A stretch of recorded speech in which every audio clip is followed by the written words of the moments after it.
man speaking in the city square, trying to tell somebody that he cares. Can you blame the voice of youth for asking what is true? Yeah, the ones that you're calling wild are gonna be the leaders in a little while, when will the lonely voice of youth cry what is true? This our world's waking to a newborn babe, and I solemnly swear it'll be their way. You better help that voice of youth find what is true. And the lonely voice of youth cries, what is true?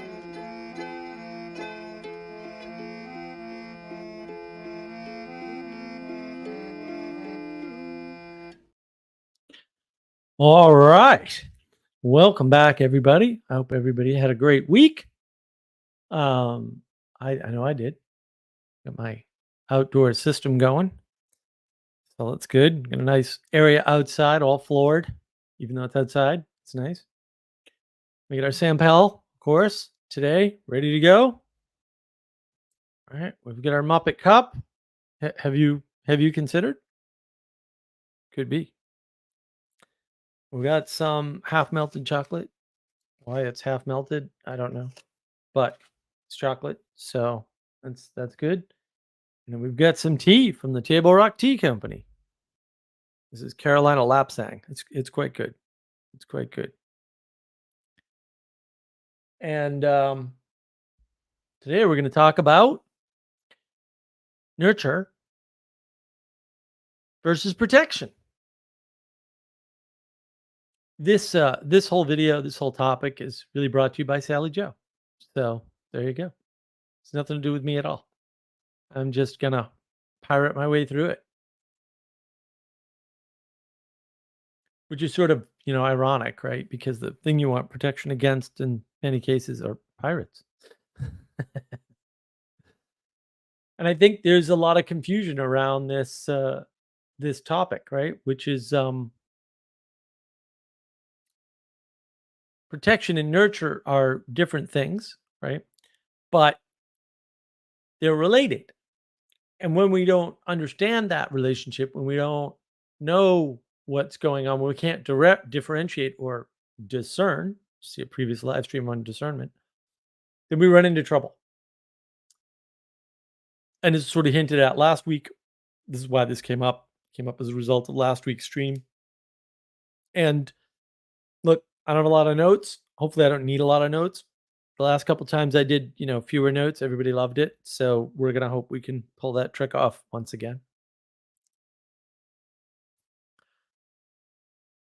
To protect is to look out for, to cover, to defend. And it's important, right? You have to have those skills of protection to keep things like beauty in the world, to make sure that the things that are precious can remain so, to make sure that potential itself can manifest in a healthy way. So it's not like protection is optional. And to some extent, for some things, for some values of things, protection is all you can do. I'm not saying that's all anybody can do, or that, there's no cases where, a little bit of protection isn't sufficient. I'm saying there are conditions where you need full-time protection, right? Protection has to be maintained all the time for certain things and at certain scales. And thank you, Elizabeth. I know I just thought of that now. Isn't that good? Uh, sometimes in your live streams, you get lucky. Um, strong male characters signal protection. And people who need protection, it could be other men, but it's almost all women, uh, are attracted to that. Now, they may rebel against that. That's a different problem. That's the problem of feminism, roughly. It's not the only problem of feminism or problem that feminism creates, but that's the primary one, right? We don't want men's protection. And oh man, now I have to credit Ray because I know he's watching. Um, Ray pointed this out too. He said, basically that. Well, I'll put it into a larger point just to integrate things together. But like this idea of protection, this idea that signaling protection is good, even if people sort of rebel against it through the feminist narrative or some other narrative, they still need that. And the reason why we think we don't is largely a function of affluence. It's a function of the impression that you get from not having to defend your own stuff, because maybe the defense of your stuff, your protection bubble, is far away from you. So you don't see the men and women who fight and die to protect your country, for example. It's a random example off the top of my head, right? So you don't think protection is needed anymore, right? So if you don't need protection, you can put all that time, energy, and attention towards something else. So the idea that you don't need protection is very much a problem of affluence or wealth. Uh, right. And this trope is everywhere, right? You always have that story where you've got the guy who's wealthy and his head of security betrays him. That's a very common trope, right? Because he's soft and weak and he needs the protection. And without the protection, your whole thing comes crashing down. So wealthy men are attracted to strong protecting types because usually they're not, right? Usually they get their wealth not by beating people up. Uh, which is to say, it takes all types to run a society, to have a culture, right? And so we shouldn't all be not only not the same, but that smooth, right? You need those rough and tumble types in the world. And when protection isn't properly pointed, right, properly aimed, properly oriented in the world, you get problems. Now, those problems might not be so bad. We can bitch about Andrew Tate all day long, but there's a reason why people choose Andrew Tate and not Destiny. There's a reason. I've talked about this before. I have a whole live stream on Destiny. The protection is required. And the thing is, too, groups of men signal more protection. Thank you, Hitomi. It is a good lesson, unexpected lesson from the other day.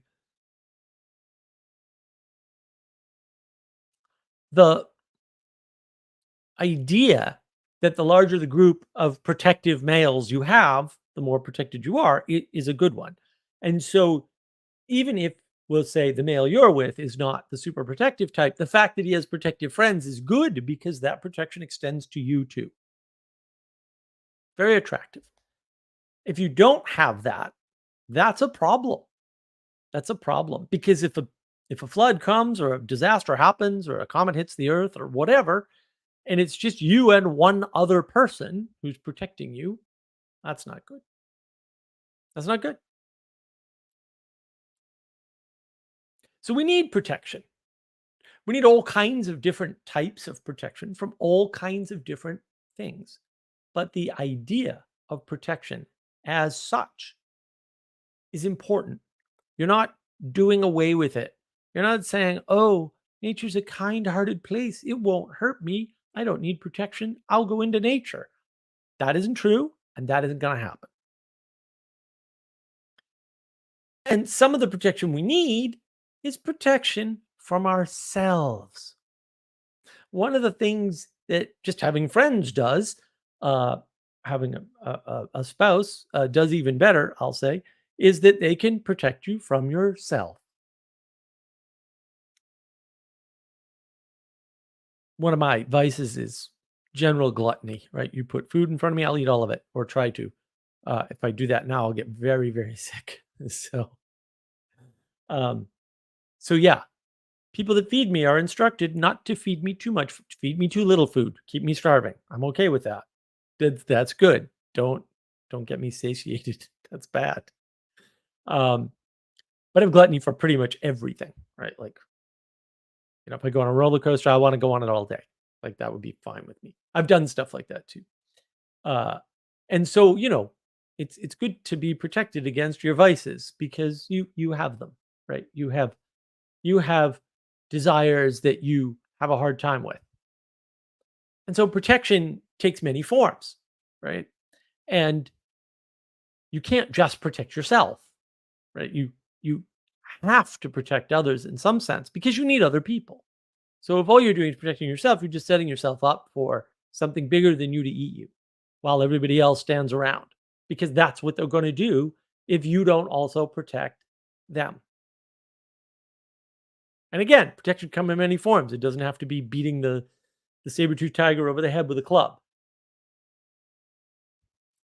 but it can't be nothing. That's why people get upset when the person on watch falls asleep, right? Because it's a violation of protection. That's not because you're lazy, although it's also because you're lazy. It's because you're violating protection. You don't want to violate the protection of the group because the group will exile you and leave you without their protection. And something big enough will come along and eat you unless you find another group. That doesn't mean that to be in a group, you have to provide protection, right? But it's worth thinking about if that's what you have. And males are typically protectors. That's our natural proclivity, right? Right out of the womb, pre wired, no question about it. Tons of research on it. You should look it up. It's one of the many differences between men and women. I think the thing that people don't realize is that when protection fails, nurture has to be the last stand. Because without a protected thing, right, something that has been protected, there is nothing to nurture, right? Because it gets wiped out. So you can see that there's a priority here. There's a sequence that is required, not optional. You were born into a world. This is part of the, you know, unbending law of how the universe unfolded long before you were born.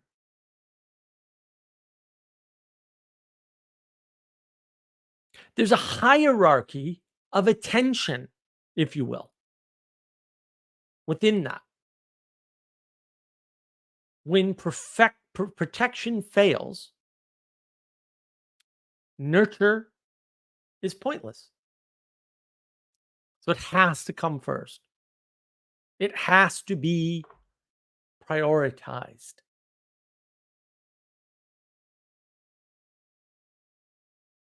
It has to be understood as fundamentally important, almost to the point of being invisible and taken for granted.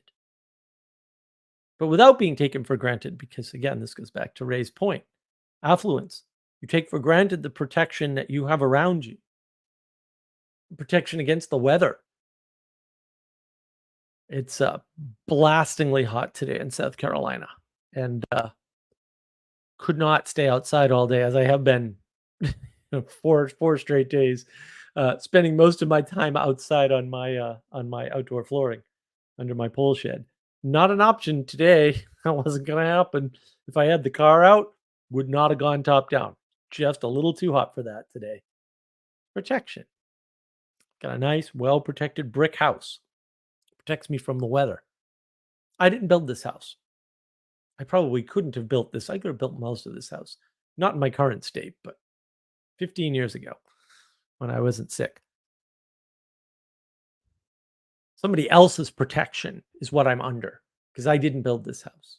And even had I, quote, built the house, I wouldn't have cut all the wood, made all the boards, blacksmithed all the nails, right? Created all the brick, laid all the brick, right?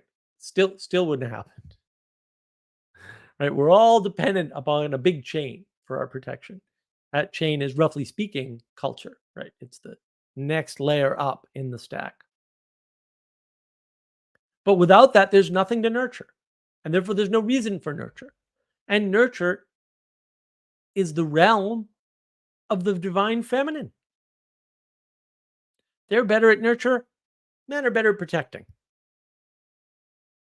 This is why, sure, Og build house to protect, and Og smash thing that come hurt. Right? That's what Og do. Og is not real bright. Men are dumb. Men are just freaking stupid.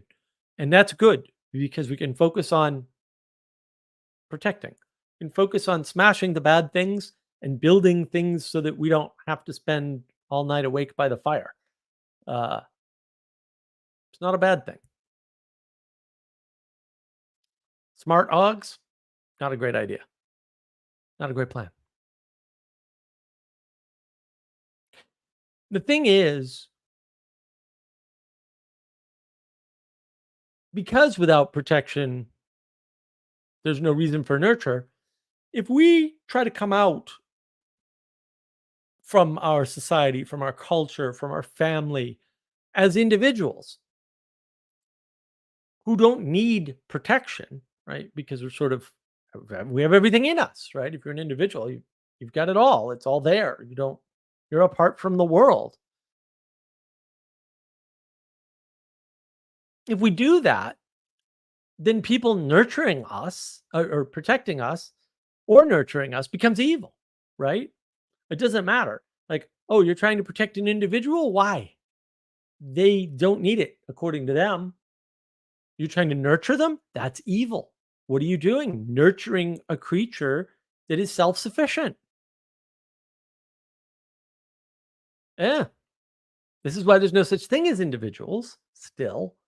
I don't know why I have to keep saying that, but apparently we're not getting the hint, guys. It's not there.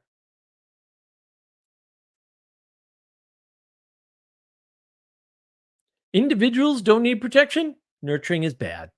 It's a bad idea. Because you're pushing your will upon the other person.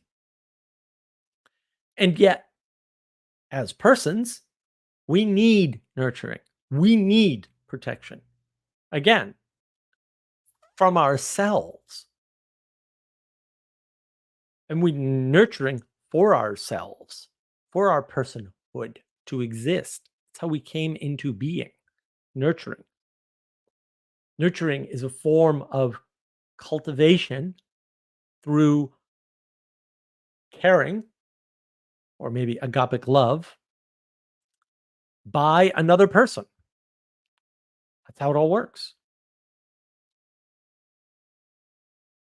And I think the thing that's tricky about this is protection and nurturing look like the same thing. And while, this isn't, we'll say, wholly 100% true, it's true enough. Men suck at nurturing. We're way better at protection. We're excellent at protection. Women can do both. They can do both.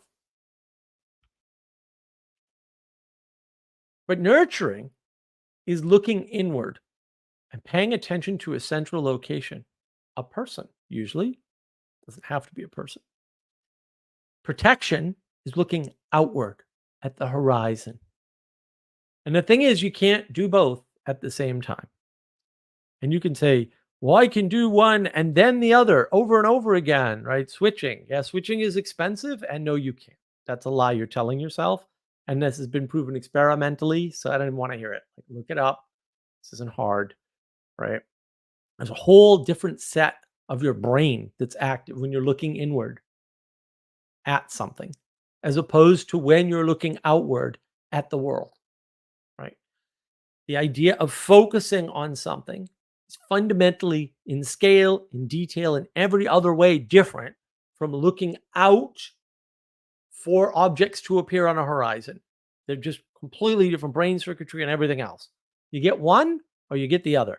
And you can switch, but it's expensive. And also, you'll miss stuff coming down the horizon and you'll miss the needs of whatever it is you're nurturing at the same time. And that may be okay for a while, right? But it's not okay forever. And again, men suck at nurturing. Don't let them nurture anything. Og's freaking stupid. Og builds and smashes. That's about it, man. It's got 2 gears. Build, smash. That's it. And yeah, women can do both, but at the expense of the other. Right? Do you want women protecting when they don't have to? Sure, the mama bear can lift the car off the child in an emergency. That's true. Right? But you can't do that all the time. And when you're doing that, is the kid getting any care? Is there any nurturing going on? No. You can only do one thing at a time.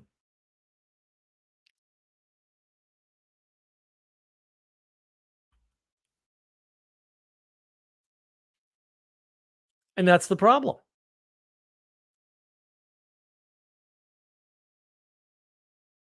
There's a predatory nature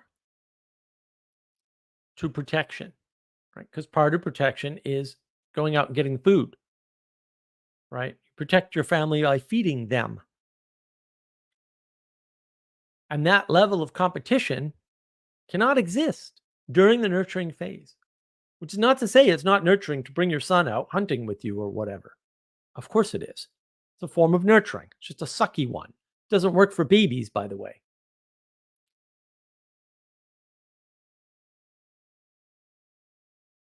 Nurturing is precious. And the thing you nurture is the precious thing. Protection requires power. You should apply your power to protecting the nurturing and the preciousness and the potential. You can direct your power directly at it, that will traumatize it. Not saying that doesn't happen, but it's not great. Nurturing cannot be done in the wild. You need protection to properly pay attention to nurturing, to cultivation, to the watch for the positive potential within the space that you are created, have created, and are guarding. You need that. Somebody has to pay attention to the cultivation.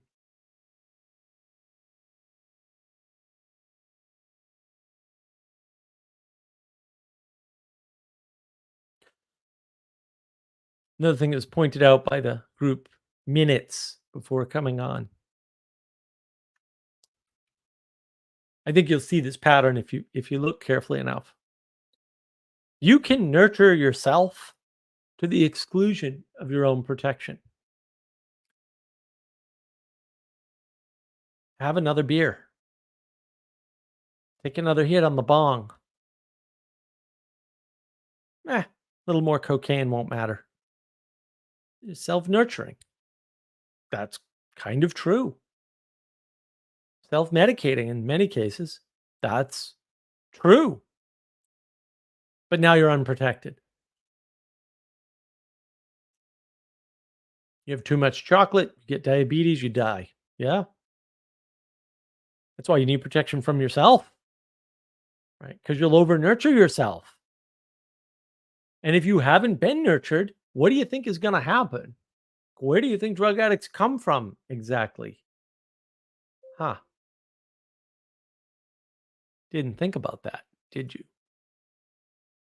could put it in a nurturing versus protection frame pretty easily. You come out pretty well. And there's really this difference between protection, which looks outward into the world at the horizon, and this nurture, which is looking inward at something specific or specific things within a space, is all about the scale of attention. Your attention is a valuable thing. It's the most valuable thing you have for part of the set, right? Time, energy, and attention. You can put it towards the horizon or you can put it towards something specific. You can't put it in both places at once. And it matters when you're doing that and what you're doing that towards. You can look too far out on the horizon. Like you can try to protect yourself against the Ukraine war or, oh, no, Mark, of course not. Not the Ukraine war, but, World War III. Okay. If the Ukraine war is involved in, leads to, has something in some way to do with tangentially World War III, looking at Ukraine doesn't resolve that for you. Giving yourself a false impression, a false idea of protection. Also, buying, food supplies that last 50 years for your house, false protection, right? You're trying to nurture what you have instead of protecting what you have. What you have is, if you're in the United States, you have a town or a city, you have a state, you have a country. The things you should worry about in terms of protection past that are zero. Actually, zero. Like for real, non existent. I'm not saying don't find out how the UK elections went every once in a while. I'm saying that the proper focus, the proper scale for your attention for protection is outlined right there in that order. Threats to the country are last. Everything else is non-existent. That's true no matter where you live. We can argue about whether or not the United States is a country or a nation or whatever. We'll do that someday. It'll be fun. Maybe I'll rope Adam into that.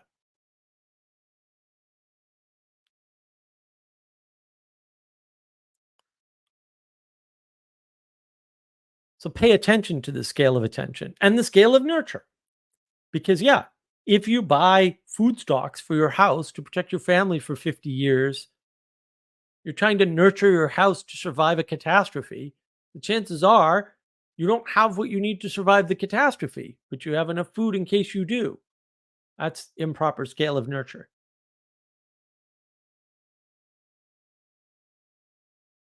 It's also usually a role reversal, right? Let the person in charge of the food stores decide the food stores. You decide the weaponry and the defenses.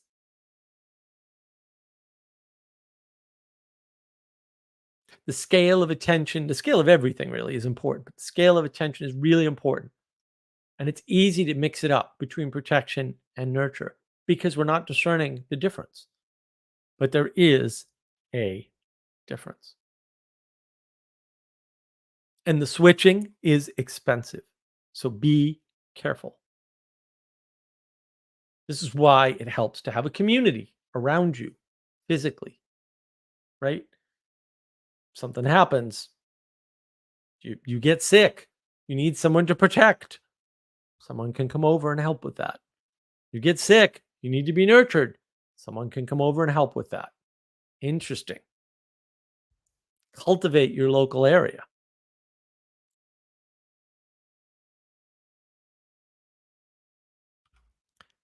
I think that one of the great failings of the past 50 years or so, maybe longer, maybe shorter, is that people have told other people that they are special. Well, first off, I need to tell you otherwise. You're a Muppet. I'm a Muppet. We're all Muppets. We're not special. When you tell someone they're special, you fail to protect them from the world. Because in some ways, you're telling them they're apart from the world or above the world, that the world somehow doesn't affect them the way it affects everybody else. But let me tell you, you get hit by a train, it's going to affect you the same way. You ain't that special. But also, if you're special, you cannot be properly nurtured because you've been told you're apart from the world, you're apart from life. No amount of nurturing or no type of nurturing is going to feel sufficient to you. A trauma has been created within you. You can neither be properly protected nor sufficiently nurtured because you're special. Sure, you want to be special? Intimacy crisis begins here. Welcome. Welcome to the intimacy crisis. Aren't you special?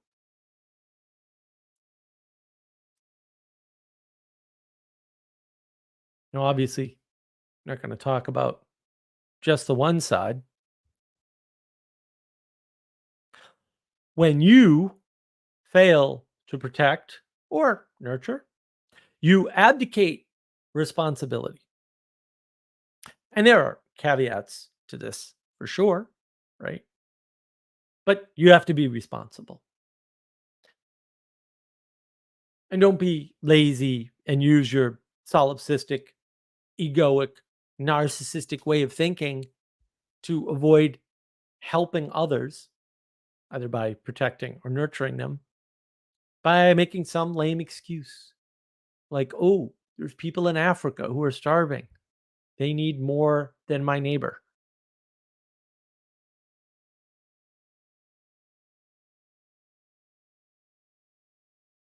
You are part of a system that has protected you and nurtured you up until this point because you would not have survived in the woods by yourself, despite what some reprehensible French writers might have told you. I'm not sure there aren't any reprehensible French writers, by the way. Different problem.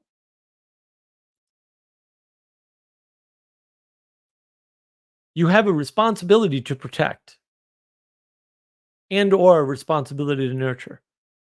That's there. And one of the great crimes against humanity, uh, which has been perpetrated for sure, is that of effectively thinking kids can raise themselves somehow. Right? Oh, let the child decide. Your responsibility is to form the child to conform with the culture that you want them to be a part of. Hopefully, the one that you're a part of, because you're trying to train them for one you're not a part of. You probably don't know enough to do that.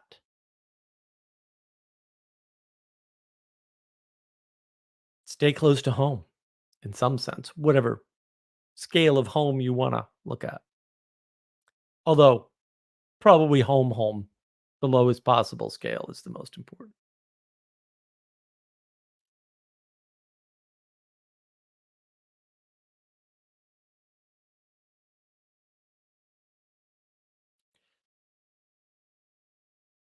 It's been a long road of people are special, kids raise themselves. Uh, well, we don't have to worry about that because Dr. Spock tells us we don't have to. That created some of, but not all of, the problems that we have today with nurture and protection.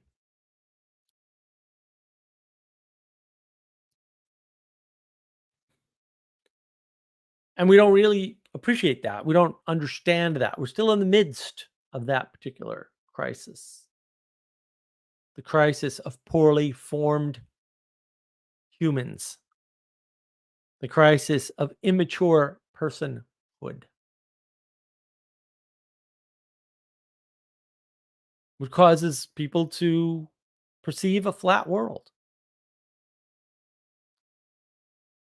And I mean, just as speculation, just as like a thought experiment, imagine if formation as such took up some amount of imaginary cognitive capacity, not IQ. IQ is the worst thing in the world, but some amount of cognitive capacity. And just say you were born with 10 cognitive capacity points, and formation takes up 5 of them, but you don't get formation, right? You only get 2 points of formation. Well, now you have 3 more points that you can learn something, we'll say propositional intellectual.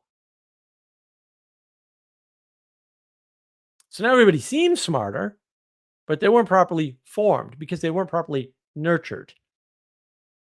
But they're well protected because we have this great mechanistic society with all this specialization in technology. Of course, you can't protect them from the technology, which is the current crisis. What do we do about video games and porn and predators online? Yeah, good question. We can see the conundrum that we're in.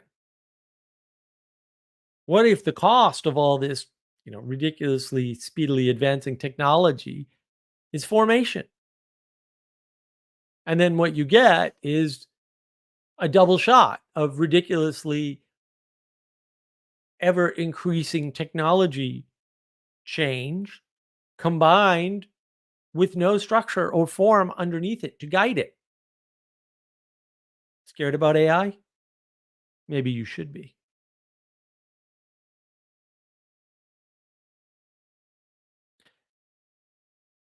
And the thing is, if you attend to the center, you nurture that which is most precious and important. You nurture the point of potential. You ignore the margin. But if you pay attention only to the margin, the center collapses. It takes 2 to tango. You can't do it by yourself.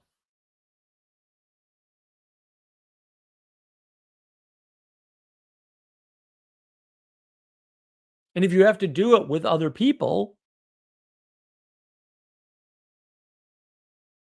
that's the intimacy crisis.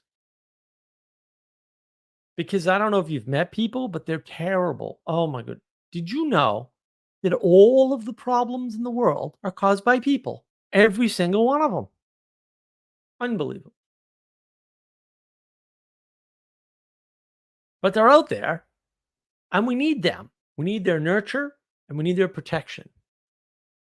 And they need ours.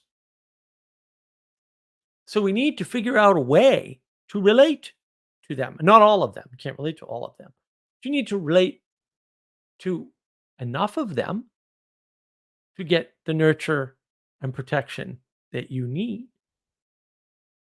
to keep precious the precious, to manifest the potential that can manifest, whatever that may mean, because you don't know, I don't know, no one knows.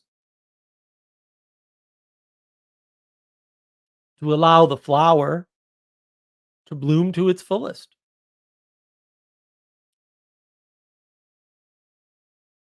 So, nurture and protection are 2 types of intimacy.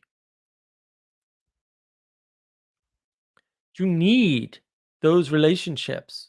You need to have a reason to protect. Otherwise, you'll just sit around and play video games all day.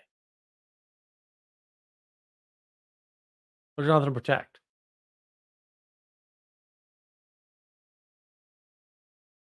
If there's nothing helpless in the world, might as well play video games. True story, bro.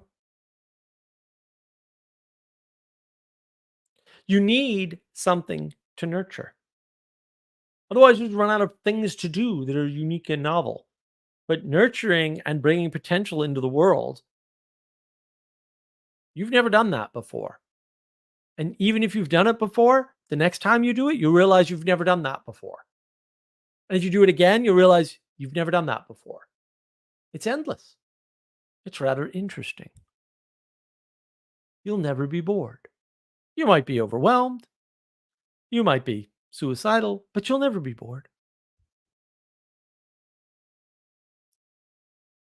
And you need some quality of a relationship to keep something precious safe.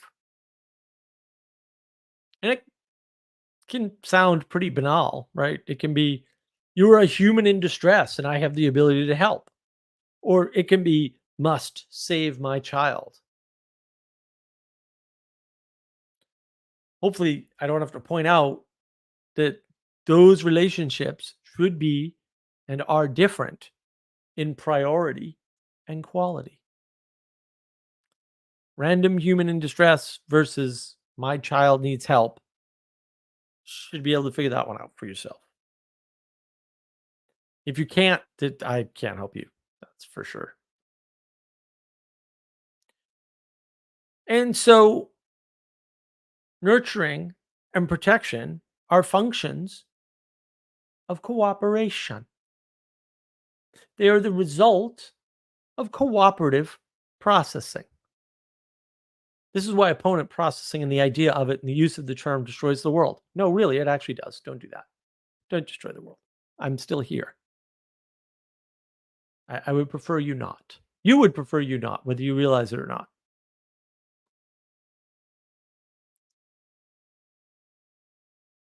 And we don't even realize the difference anymore. We see somebody like Joe Rogan, it's a big guy, fairly high skilled at protecting in the most physical way. Also, a pretty funny dude,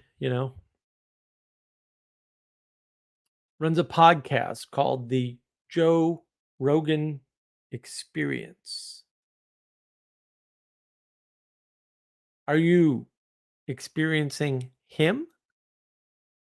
He's not experiencing you. It's a lack of nurture. It's all about him. It's his experience, his expectation.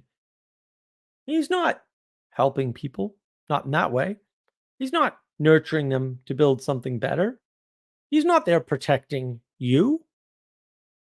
I don't know aspersions on Joe Rogan. I like Joe Rogan. But he's not protecting you either.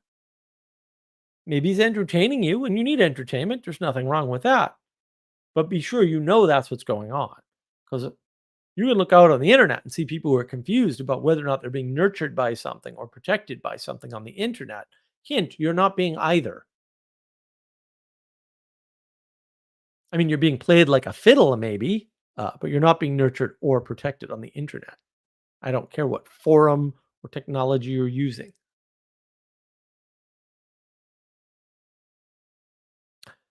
The internet is, on the one hand,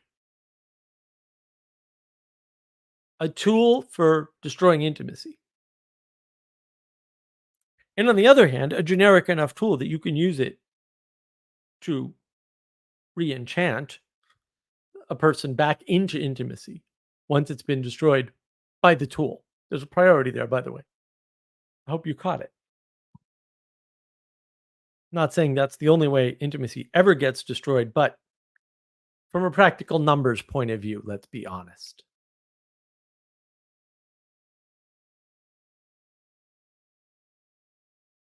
And that's sort of the difference between protection and nurture.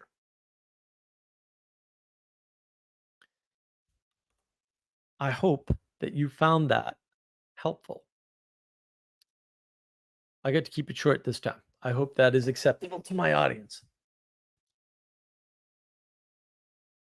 I'm going to catch up on the comments here, but I have to do a little housekeeping too because housekeeping is a thing. Why housekeeping is a thing, I do not know, but it is.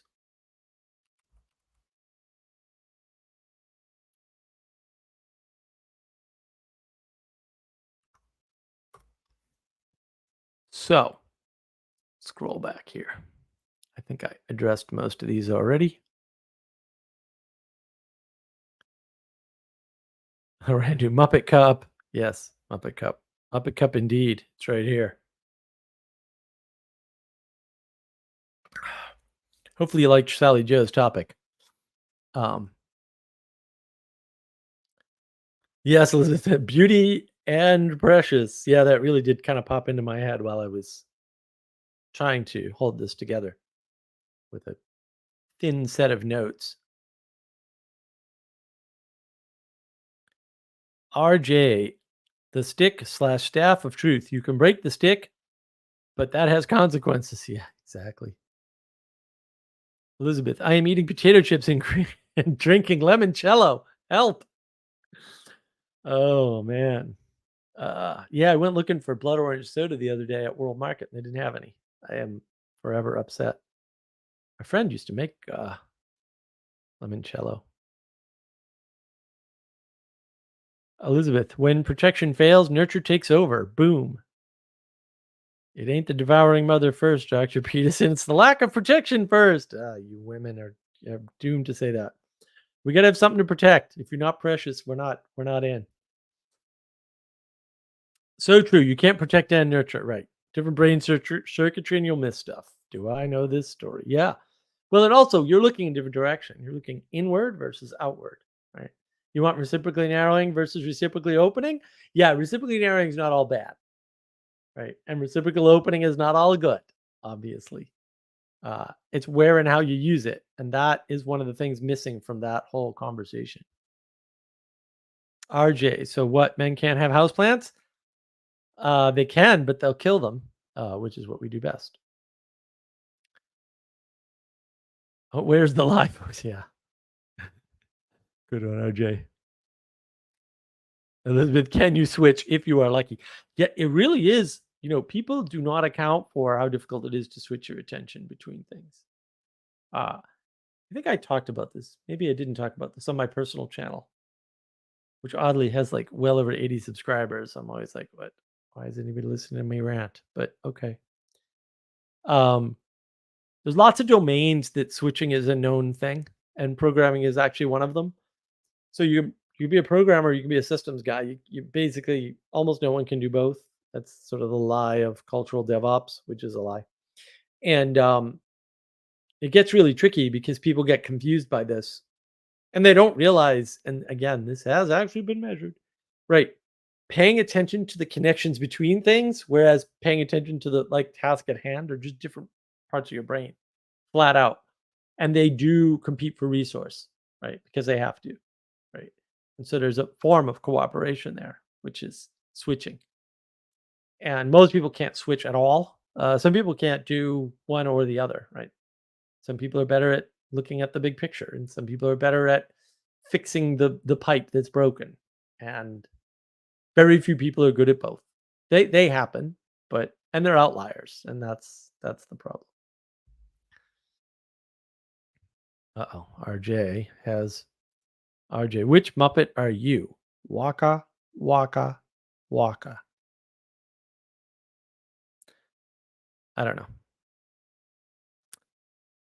Miranda, if you don't nurture my need for awakening to the Muppet Crisis mug, I'll protect myself by making my own. I will get my product people on it. Awakening to the Muppet Crisis, indeed. Probably with a crayon or markers. Yes. Well. RJ, Miranda, well played. Ixnot, good monologue. Oh, I'm glad you like it. Because, yeah, that was a low notes monologue. So I never know how those are going to go. And switching attention is costly. Oh, it's extremely costly. Yeah. Cognitive load is a big deal. And people don't. I need to do a more comprehensive recorded video on cognitive load and all the there's different types of cognitive load triggers, right? And there's different types of cognitive load. And we have no appreciation for any of that. We just, oh yeah, IQ. IQ doesn't even explain anything. Sally Joe.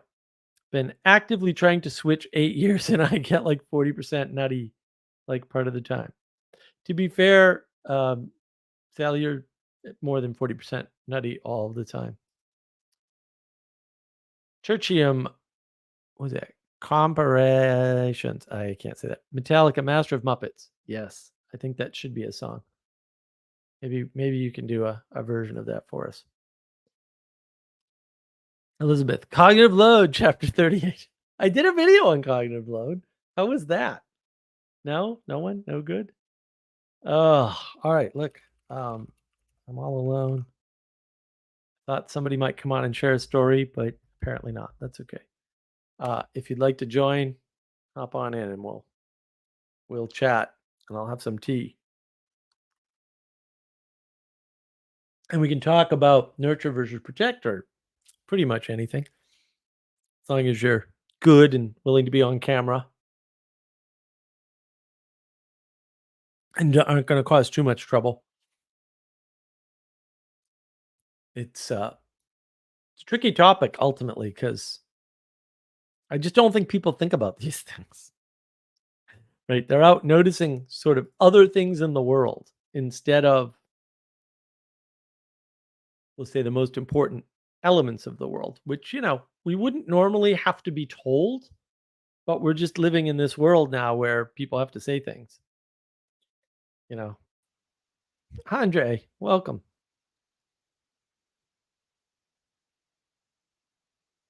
Are you live? I can't hear you.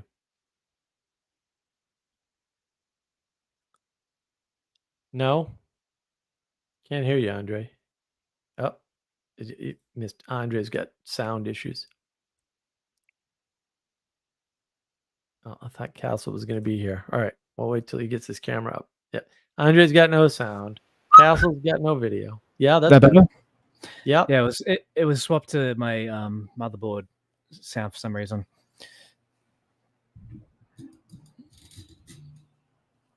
Sally Joe, trouble is for the Tuesday stream. Yes. Is it Tuesday stream? What's the Tuesday stream? Where's Castle? How come he's not here? What's going on, Andre? How are you doing? Not bad. Just working on this writing piece. I've got to finish off the script. I just jump back into it. Oh, yeah. That'll be great. Oh, here's John. Hey, John. How you doing? Hey, I'm good. How are you? Oh, actually, I'm not. I'm all right. Yeah, long day, long couple of days. But I'm okay. Oh, excellent. Hi. Nice surprise, Castle. I love it. I've shown up to offer additional pirate protection and hopefully not too much competition. I'm not sure how protected people are going to be by another pirate, but well, the Pirate Bay is banned in my country, so I can't actually access it without a VPN. So I'm pretty safe. I love it. Thank you, sir. It's lovely to see you. How you doing? Sorry, which one? You, Castle. You. Oh, doing good. I'm just here. Glad to actually be here on a Friday. One of the rare opportunities that I have. I might jump on with you guys. I don't want to sidetrack anything, but I might jump in with you guys on the Moby Dick book club. Been trying to catch up on that one. That would be fantastic. Dressed for the occasion. Yeah. So, but other than that, I'm just here. I got a cup of product placement, and that's all I got. So I have some notes here and stuff, but I don't want to go start like rattling things off. No, good idea. I didn't catch the monologue, so it'd help. Oh. Well, I got a good chunk of the monologue here. Let's see if I can actually read what I wrote. Okay. Well, Sally Joe says yes, woo. So I think that's directed at you, sir. So nice. Thank you for the pirate hat. I really appreciate it. It's a great topic as well. I'm trying to see here. Wait, this is going to pose some challenges. Just sure. Let me see here. We're up to the challenge. Well, one of the things that definitely stuck out to me, at least experientially, was the whole thing about that you can look way too far out as far as trying to protect and nurture. I mean, I've experienced this just within my kind of like close family realm a little bit recently. That is this kind of thing like, oh, there's a whole bunch of stuff going on and we got to go and make all these preparations. It's like, well, we don't really have the resources for that. And like you wind up going, like you said, and you stockpile a whole bunch of food, and maybe that's reasonable within a certain bound of things. But I remember saying, it'll be that one thing that you're like preparing to shelter in place, and then your house gets hit by a tornado or something like that, or you're stockpiling food just for the bandits to show up, and now they've got a nice stockpile to take from you, or whatever. But I experienced this in school. I remember we used to have this big fundraiser thing. There was like a community in Ghana that they used to do, these big fundraisers, and they would say, oh, bring all these resources and stuff. And I remember, like, my family used to do that, but we lived in like poverty. Like, it was pretty, like, the roof leaked every time it was raining, and like the whole outside of the place was pretty overgrown, and bugs basically had like no resistance in finding their way in and stuff. And it's, like, thankfully the conditions are much better now, but that was kind of the situation the whole time I was at that school. So it was kind of rough thinking like, well, we never looked for resources from the thing, but it's like, oh, that's kind of a far away. Like, we're not the only ones that are kind of like struggling here and everything. And they would sometimes do, really going super far into the like excessive nurturing thing and say, we want the brand name, school supplies and stuff. And it's just like, you're sending it over to another country that doesn't even have it. Like, can you let us not buy the Crayola brand, type of stuff. But that was an interesting sort of example of that. That's a good example, right? And that's Sally Jo will tell you that's poverty is piety, right? Another pattern, and also, I mean, that's what causes the flattening of the world, right? When you try to connect to, be intimate with something that's too far away from you, like you can't. So you have to remove some of the relationship from the local people and spread it out to Ukraine or whatever's going on in France. I tried to look up riots in France today because I heard there was one, like yesterday, and there've been so many riots in the past week in France, it was impossible. I was like, okay, I was like, but I can't pay attention to that and the UK election and the fact the Scottish National Party get their ass handed to them, right? And whatever the heck is going on in upside down Australia land, right? But and all the countries in Africa, right? And the Ukraine war, I mean, I got a bridge out down the street. Okay, let's focus on that. Yeah, I find, people will tell me about all these crazy things going on throughout the world. And you talk about cognitive load. And I think a few times I've commented on your videos and said, I kind of walk like the razor's edge of my cognitive load a significant portion of my week. And some of it is just kind of because I can.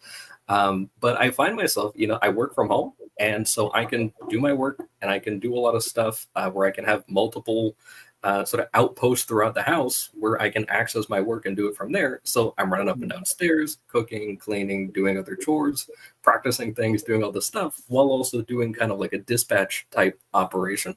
And it's like, I can do it, but half the time I'm listening to your videos or something else, trying to catch up. And it's like, I can do it. And I like keep notes and do this stuff, and I don't really miss things. But also, if somebody, it's that one thing where it's like I might be right at the edge of my capacity, and maybe I'm juggling back and forth 5 or 6 things. But somebody comes up and says, "Hey, here's this thing," and now I feel myself like at a critical level of like I am getting overloaded because somebody just mentioned something that happened to a neighbor or something like that. Right. Well, that's the problem with trying to ride the edge. You can do it, right? But something big is going to come along eventually, and you're not going to be able to ride the edge. You're going to get pushed over it, right? And so you just need to be aware of that, right? You can't ride the edge for too long during even the day or the week or the month. Yeah, and I'm trying to scale it back a little bit, but it's like you say with kind of having like a certain type of gluttony. It's almost this sort of thing. I remember somebody talking about I think they call it misapprehension of arousal. And it's that thing like on a roller coaster where it's like, oh, I almost died, but no, I'm okay. Like I made it. And so therefore scary thing is actually really cool thing. Let's do it again. Riding the edge is addictive, right? You're an adrenaline junkie at that point, which is fine, but like you need someone to protect you from your bad desire. And it's funny because speaking of kind of like the feminine aspect, I have a friend who she's a mom of 2, and she kind of mentioned to me one of these days, a couple months ago, and she was like, "Hey, do you ever actually just kind of like stop and not do things and just kind of actually stop and just kind of take in your surroundings and stuff?" And I was like, "That's an option." Like I can do that. It just didn't even occur to me. You Right. know? I have a tendency to just bury myself in one task. Like today, like I just worked like by myself in the shop, and there's other things I need to work on, but they're just like kind of difficult, and it's hard for me to find an angle. And even so, like I think I started doing like a rotoscoping project a little bit ago, and that's just like mindlessly drawing over stuff. And like I don't know, that turned out to be a waste of time because like I only got like probably a quarter of the way through, and then I realized like I don't know, I don't think I'm supposed to be doing this. And so it's yeah. I'm working on a lot of projects. I just don't know exactly how to tackle, and I gotta probably just better define what exactly is that I'm doing, which is stressful because I think if I write it out, it's like I don't know, like part of me would love to just like escape, you know what I mean, and then like get uh, a shipping container, bury it in the ground, have like a wife and family or whatever, and just like I don't know, delete all social media. But at the same time, like I know that's actually like that's just in the direction of a lot of things that already haven't worked for me. And so I guess I just have to specify what it is in the other direction that I need to exactly be doing. Because like even right now, like I don't even know why I'm doing what I'm doing here. Like something told me, hey, you need to get on. Like you're hiding from Yeah. your responsibilities. Well, look, So John, here the I am, easiest still, I'm like, the easiest way to do this is to start talking about what you can give up, like what you're willing to sacrifice, right? yeah. Right. And then figure out My well, what am I- reputation, like I know I'm gonna get like destroyed no matter where I go. I've No, you're not. You're not. That's the thing. There's a right path for you. And you just have to figure out what are the most expensive things that I can get rid of, right? That will free me up. Because Oh, one of yeah, the problems that we'll say Castle might be suffering from is a lack of wisdom, right? Because when you're riding the edge, right, you don't have time to reflect, right? You don't have time to contemplate, and you don't have time to ruminate, which is another live stream that I have, right? And so when you honestly, I can't feel like do I'm doing those too much three rumination. I think things, I'm using that as an excuse. right? But when you can't do those three things, you lose contrast with the world. Yeah. And you need those three things for wisdom. If you don't have time to reflect, contemplate, and ruminate, Yeah. how do you know where you are, whether or not you've made any progress towards your goal? The answer is you cannot. And the thing is, like, I'm a very competitive person. I've always loved winning, and now I feel like I'm in a situation where like there's like no way to win. You know what I mean? And so I think a lot of my energy is like, well, what am I doing? You know what I mean? Not win. I don't know. I guess that's the sign is I'm looking for the wrong type of win. You know what I mean? I'm looking for something in this world that other people will like see it, understand, and be like, oh yeah, he's right about something. But really, I shouldn't be trying to. I'm not supposed to be looking for something in this earthly world, and that's why like I'm still unhappy, even though that like a bunch of weird things that I had been praying for, like one of my biggest prayer for the longest time was that like I mean, I didn't know it was a prayer, but it's something I always said to people is that I want my life to be like a movie. You know what I mean? Like if I had a choice between, like dying or living an old life, like I want to have the life that's like a really, really, really traumatic movie. And that's also why it's so like why Christ is so important is because that can go in a lot of ways, obviously. And I've always had an infatuation with villains, and so you know what I mean, like. That coming down was such a blessing, I think, for my life, because I think I would have been a very, very, very bad person, and I still am, even though I consider myself someone who's trying to follow Christ. I still am such a bad person. That's where like the confess and repent sort of thing comes in. I mean, I remember hearing the story about I think it was Mother Teresa, that there was some Monsignor who had gone to visit her and everything. He was like an Irish guy, very outspoken, cracked a lot of jokes and everything. And he spent a few days with Mother Teresa. And then there came a point where he goes and they had like a kind of a quiet moment. They're just sitting there.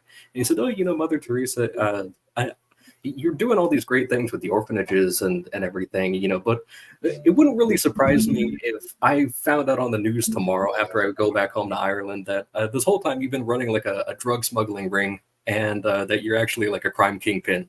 And she looked at him and she said, finally, someone who gets me. And it's like, there's that extreme potential where it's like, you're going to get a lot of stuff done, but if you aim at the wrong thing, And I think that that's also something that's kind of necessary for people that are high in openness. Like I know I'm like 97th percentile or something like that, and people that are like really kind of super active. Is that you need that time to aim. And like I like to wake up early, and you get like a good hour prayer time in even before brushing your teeth and all that other stuff, because you get that time to really kind of focus and aim your day. And also the added benefit, you get to stay in bed for an hour after you wake up. It's amazing. Yeah, I highly recommend it. But I remember like Mother Teresa used to say, just since I'm on the topic, that there were like a bunch of tasks that the nuns working under her used to have trouble like catching up with. And they would say, oh, Mother Teresa, we're spending too much time in prayer, we can't catch up. There's all these other things. We're already spending 2 hours in prayer a day. What can we do? And she said, well, you're going to spend 3 hours now. And they actually watched their productivity increase, a lot like the Jordan Peterson talks about the lawyers that take more time in vacation and that they actually get more billable hours.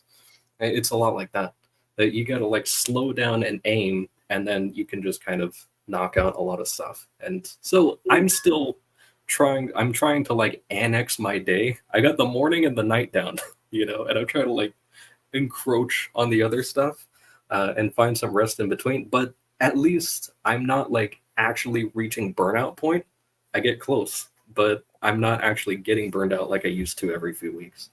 Oh, good. Well, that's good to Yeah. hear. Well, honestly, I don't even know what my ethic is, because I feel like I'm overwhelmed, but then when I relax, I feel more overwhelmed. So, I don't even know. I think I need to pray more. I pray at nights. I don't in the mornings. That would probably help. Is there?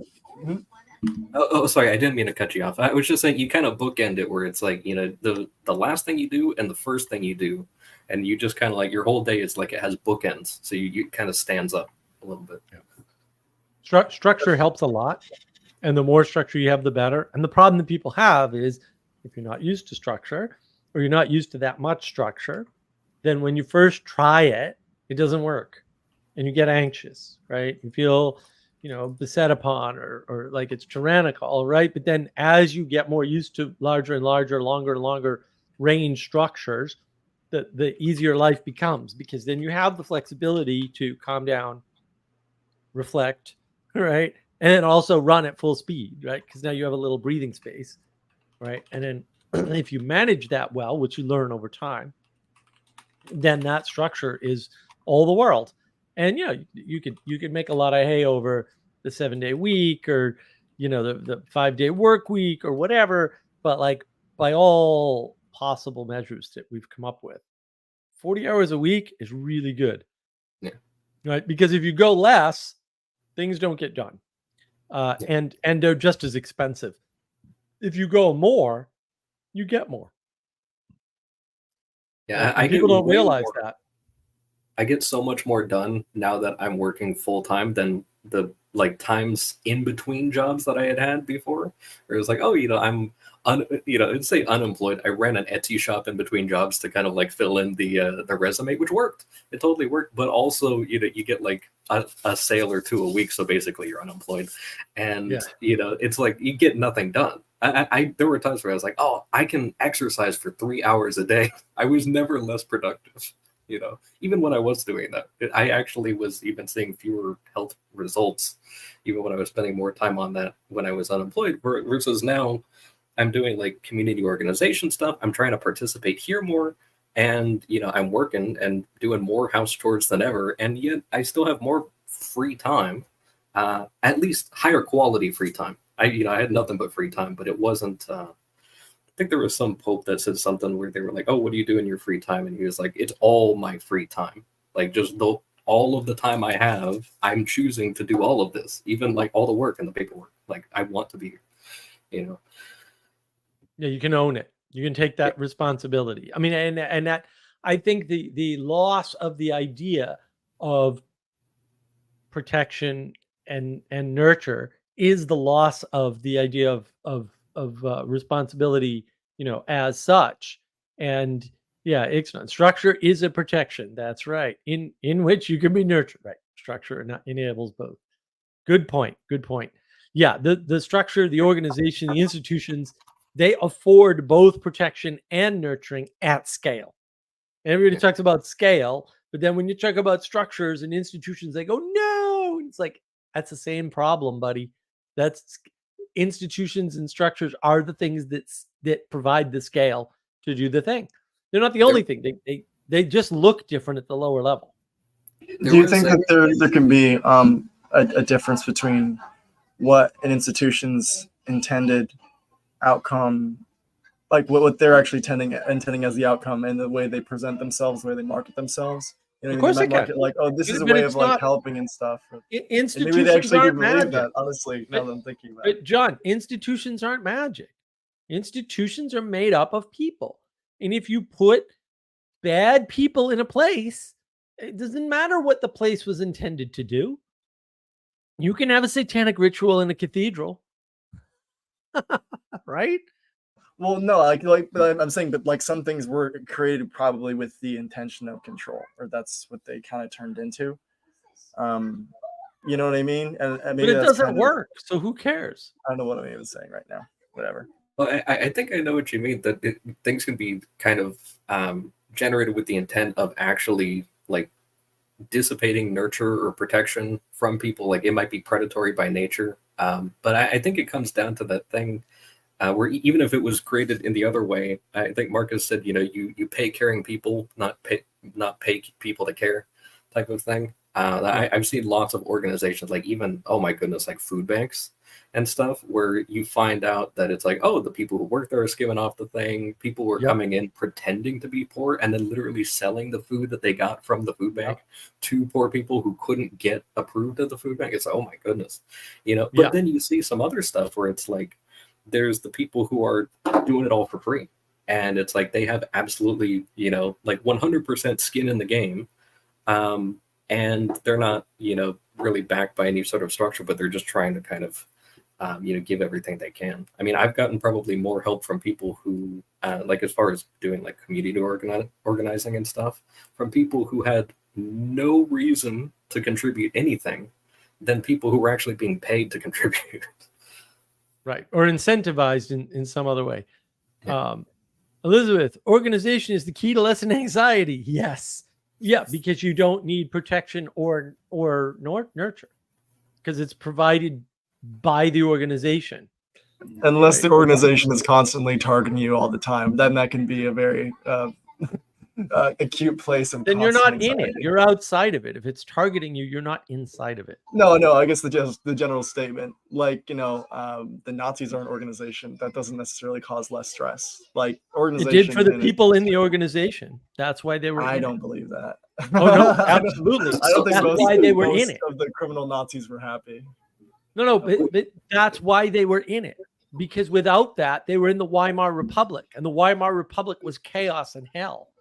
Like the Weimar Republic was so bad that the wealthy class was selling their daughters into prostitution to eat. Yeah. And there were some people that wrote about like reminiscing back. I think Jordan Peterson also talked about this, that the people like reminisce about the good old days when they were running the concentration camps and stuff. Like, of course, there were some people that were genuinely like badly affected, but some people were just kind of like habituated, or maybe there was something in them that they just liked it, you know? No, they had something to do. Before that, they didn't. You got to remember, like, people don't understand this. They haven't actually gone and read the contemporary sources, which I have. Like, it's not that hard, right? Like, you can go look it up, right? Like, Germany wasn't able to produce enough food because France stole all their good growing land. For real. They were starving, like actually hungry. Almost everybody in the country after World War I, after 1919, terrible Treaty of Versailles. And the thing is, they didn't have anything to do except starve, because the government had collapsed. Everything was in complete chaos. And so around comes an organization, the National Socialist Party, right? And which translates to Nazi roughly in Germany, at least if you abbreviate it, right? And they're like, we'll give you something to do.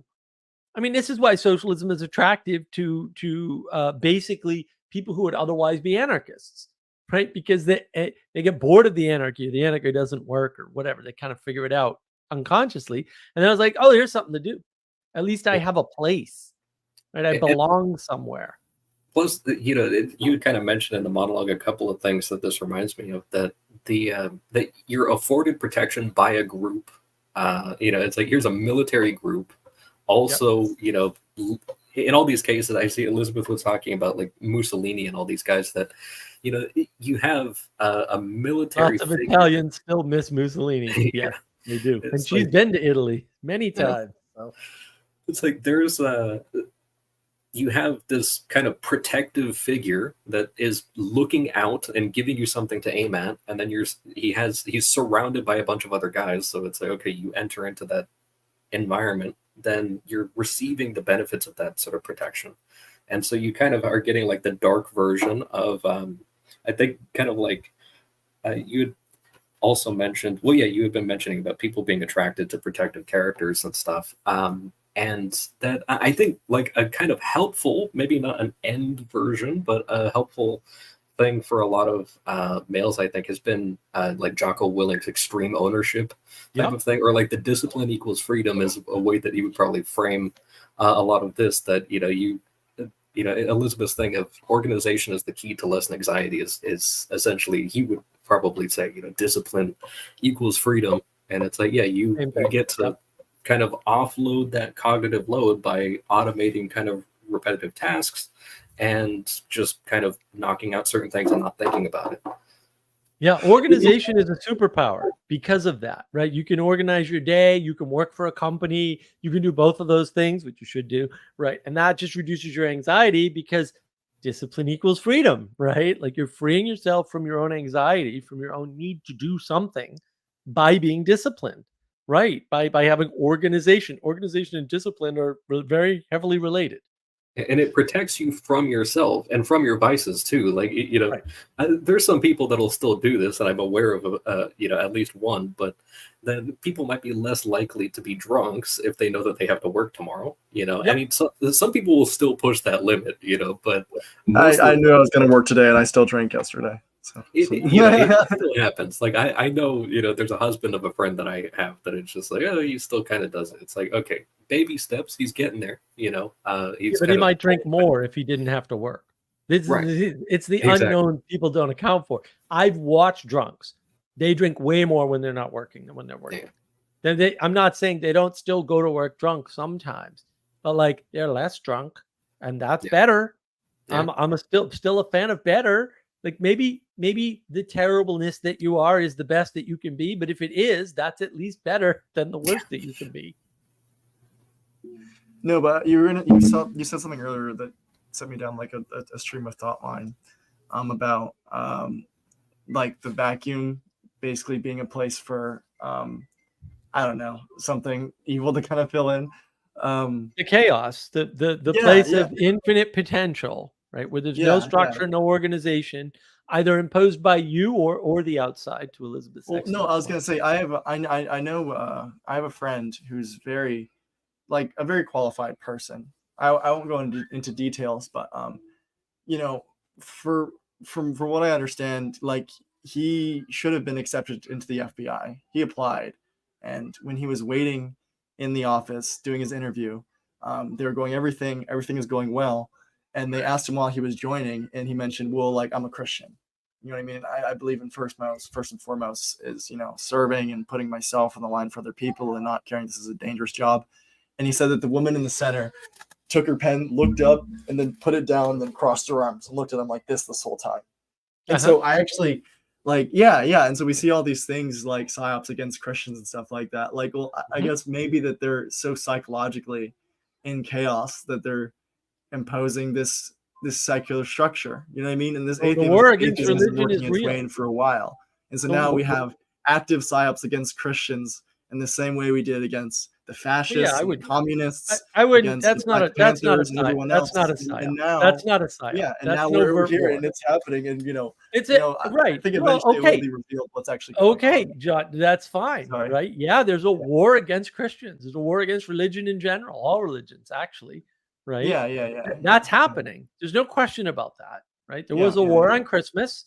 right? Like this is real. It happened Yeah. for sure. I actually believe that's Right? part of the reason for making Russia such an enemy right now is that change. And it's so funny because of like we've gone so far in time that now like I see this like things are flipped now. Like why why are the Christians now the people who pose the central danger to the secular state or whatever? Which is Well, it just, was like that in Rome. Right. You know, yeah. Hey, people have been I rebelling don't against know, God I since don't the know how you like start, that basically.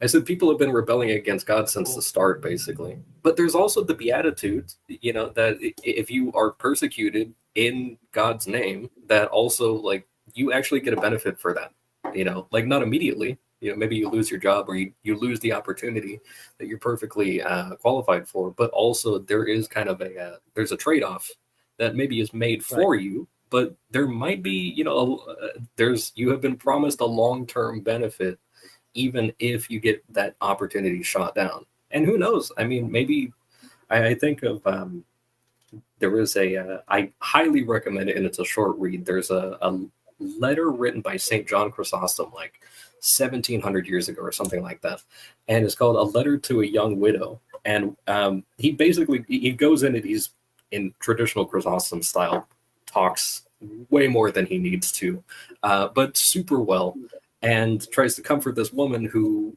she became a widow in her 20s, and he's kind of encouraging her and giving her kind of like, you know, the Christian answer to how she should go about that. And I think she was a Roman, and that her husband was like an aristocrat or something like that. And one of the things he said is he was like, you know, he was a very upstanding person, but also just think of all of the corruption in his field. And, you know, the fact that you lost him now might have actually been the only thing preserving his soul, because a lot of the people in his line of work were heavily compromised, you know, so who knows what another 30 years might have done. Right. And that's sort of the advantage of not getting the FBI, which is completely corrupted and has been for ages. Like I can't go. Well, and anywhere near honestly, the- I wonder. I'm not completely sure about the relationship with the FBI and the CIA, because I know at first the FBI was running a lot of those like those spook operations. I don't know what you call it, but then it switched to more of the CIA. It's my understanding. Do you know anything about that? No, nobody knows anything about that. That's all speculation by people. No. This is who not don't have speculation access anymore. to the This is well information. known. There's actually a writer. No, John, I'm forgetting John, her, but she's like. John, no, you have to understand access to information. Okay. In the CIA, everything's compartmentalized. Nobody actually knows what the CIA as an organization does. Nobody, not even the director. That's by design. There's no doubt more than what they're doing that we know today, but it's definitely No. Nobody like, knows. they were Nobody running knows. psyops against the They communists, the routinely fascists, and the Black Panthers. they routinely destroy all their paperwork. Nobody I'm knows. sure there was more stuff that was like, oh, but this is not like a thing. This was There's always more stuff. that recent biography. There's always more done stuff by like a you left can wing only writer. find You know what I mean? pieces, So right? But you can only find pieces, which means you can't piece together what was going on, and you also don't know about any of their successes. Because do you think they weren't doing that? Because this is pretty well known. What are you talking about? No. What I'm telling you is Like, that recognized most of the patterns. information about the CIA doesn't exist for you to know, but they did those things. But there's nobody that will ever have access to that. Oh, that's out in the open. There's more stuff that's even weirder that I'm sure we won't know about. But You're not understanding what I'm saying. There's a bunch of stuff they did that is not out in the open and never could be, because there's no reference for it anymore. Well, that's not the point I'm making. I'm saying that but this is the more important point. This is the more important point. So like MK Ultra, you talk about MK Ultra all day long. I have two good friends, or had two good friends, one of them passed away, insist that their brothers or cousins or whatever, relatives of theirs, were at Harvard University involved in MK Ultra, and that is why they are now schizophrenic. Now, the fact of the matter is that happened to the Unabomber. He was involved in MK. We do know this, right? But I don't know either of those two if that was true for them. There's no way to know. What I'm saying is way more substantiated than what you're saying. I get what you're saying with that. You're missing my point. The things that are substantiated or irrelevant actually don't matter.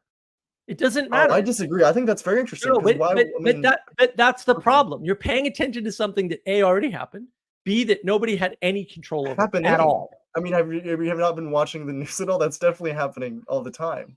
No, And we don't even but know you what- don't how know this- how this what's manifests happening, and online. you don't know what's happening, and you don't know if it's deliberate, and you don't know who's doing it, and you don't have access to that information. That's Oh, my true, point. true. Well, but see, then you're paying attention to something that you can't derive any benefit from. It's not possible. It Maybe not does. in this life. Well, exactly. That's kind of the benefit of like the last judgment. It's like vengeance belongs to God. So whatever I could do to a corrupt CIA agent is nowhere near what might actually wind up happening to an unrepentant CIA agent that committed some terrible crime. So it's better for me to just I can't even dish out the judgment and consequences myself within my own capabilities that fits the crime, so might as well just leave it to someone who does and focus on my washing the dishes. Focus on what you can do, right? Which is clean your room, wash the dishes. But I want to catch up on comments. So, RJ, What if you're like Neo? But low key, Jocko's book has a good workout routine at the end of it. I haven't read it. Sanjuro, good to see you, sir. I hope you're doing well. Idle hands causing problems is very much a hard truth I've seen. Yeah, and that's lack of organization, right? Like the devil makes work for idle hands.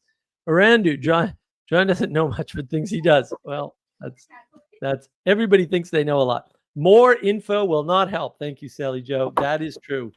That is true. And that's one of the problems is a lot of times people think more information is going to do something, and it doesn't even allow you to do things. Sally Joe, some of us suffer harder because of the flood of information and access than others. Right. Especially if you see patterns, right? Because you can make patterns out of incomplete information all day long. But the thing is, you can make lots of different patterns out of the same incomplete information. But A, you still can't do anything about it. So, like, really? Like, what's the point? And B, you might be wrong. Like, you might be misreading the pattern and you're going to zig when you should zag. And that's worse, right? Sally Joe, make our best attempts to help navigate and let them not come right. Come or not come as they will. Right. Because the thing is, those things are all bigger than you, and there's nothing you're going to do about them. Right. So if somebody is like works for the FBI, maybe they're an FBI contractor, right? And they're involved in something, they know about you, and they're targeting you using the FBI, who cares? You're not going to stop it. It's going to happen to you no matter what. No matter what information. I mean, I care. I mean, like if it's for instance, like they're like placing people in my life that are like, whatever. Doesn't matter. Like, there's nothing you can do about it, and there's no way for you to know. That's kind of a nihilistic perspective to have. No, it's not. It's the actual reality of life. Like most of the things in life, you have no access to know. You can't discern the intent, and here's the kicker: their intent is irrelevant. They can try to destroy you. And if it doesn't work, it doesn't work. This is like saying that like the Sith in Star Wars, that their intents are irrelevant. It doesn't matter that, Darth Sidious is essentially. No, it doesn't, because they lose in the end. His way there through. No, that is the story of Star Wars. Own political attacks on himself and putting agents everywhere. But that's the story of Star Wars, John. Their intent, the intent of the Sith does not matter, because in the end, the Force and the goodness of the Force wins. That's actually the whole theme of the story. Yeah, but it's a consequence of actual individual action. It doesn't just happen for no reason. It's not like the Force just acts on its own. It's like, no, it acts through Luke. You know what I mean? Right, but the intent of the Sith doesn't matter. Right. Look, there have been a number of attempts to shut me down on Discord servers. There have been attempts to shut my channel down, right? There have been attempts to make sure I don't go to certain events, right? All this has happened. And, maybe some of it worked, but I'm still here, right? So great. And maybe some of it was FBI funded. Who the hell knows? Or CIA, it doesn't matter. I still have to do what I have to do, irrespective of the forces around me. Like they're just not that important at the end of the day. And that's the thing. Like companies can intend to infect your mind and make you buy products. But if you don't buy them, then their intent is foiled. And so the only way around that is not to pay attention to them, but to pay attention to yourself. So that you're curating your own signal, you're organizing your own life so that you're less prone to fall into these problems, right? The only thing you can do about the FBI is try to protect yourself from it. You can't know it. and then try to psyop it, right? Because it's bigger than you. Like it will I would always never win try that and game. sign up the FBI. Well, no. Just trying to know about what they're doing is trying to psyop them, because you're trying to get in front of a train that you can't stop. So there's ultimately, there's no point. Arandu, exactly the why I said I'm substantiated stressed. things are misdirected or actually incomplete. Right. That's the problem. All the knowledge out of things like the FBI and CIA are incomplete. And so you don't, I mean, even something like the Bourne movies really demonstrates this nicely, right? Like there's all sorts of things going on in the organization, and the left hand doesn't know what the right hand is doing. And so maybe some people are getting, quote, their way, but then of course they're not, right? Because nothing ever works out the way you plan it. And there are repercussions, and the consequences are that the good guy kills everybody. Sorry. Despite the bad guy's intent to create super soldiers. This is a theme everywhere, because you don't have access to enough information ever. But the good news is you don't need any of that. You need access to a very small amount of local information, and then you can do the best that you can do. And yeah, in the grand scheme of things, maybe you'll get wiped out. But maybe the fact that you got wiped out means somebody more important didn't. Like, that's it. That's the best you can do on the grand scale. So you still got to do what you got to do, though. You can't get caught up in trying to do something you can't do. Like, go back and reverse MK Ultra. That's not going to happen. And it doesn't have to be. No, I was talking about things going on current. You know what I mean? You don't know what's going on currently. Yeah. Nobody does. I know some stuff. But No, right. you actually don't. Most of the stuff that comes out of the FBI is leaks that they do so that you don't know what they're doing. Like it's that. Oh simple. yeah, for sure. Well, you can't discern those things. Okay. Sorry, what were you saying, man? I don't think that it's ultimately nihilistic either. I mean, I guess the religious answer would be that it's like abandonment to God's will. That type. That you look through some of. I mean, there's a lot of recent examples, but just a more fun one that I remember is there's a story in the Old Testament where God basically flips an economy, like not destroys it, but brings it back between breakfast and lunchtime. So it's like, and there's even a guy that goes, I think he was like a wall guard or something like that in Israel, and he was like, oh, he makes some sort of comment like, oh, that's impossible. Like everyone's dying of famine. How are we possibly going to have the economy come back up? And he's literally crushed by the gate that he's guarding because a ton of merchants barged through the thing. And then within like an hour, the economy is now flipped and they have an abundance of wealth.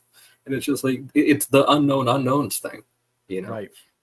That there's, that's one of the things. I never read Nassim Taleb, but I remember Chris Voss, speaking of the FBI, that guy had done a really good book on negotiation, and he talked about black swans. There were lots of times where it's like, oh, you talk to these people and you find out like, oh, actually this person is asking for a ransom.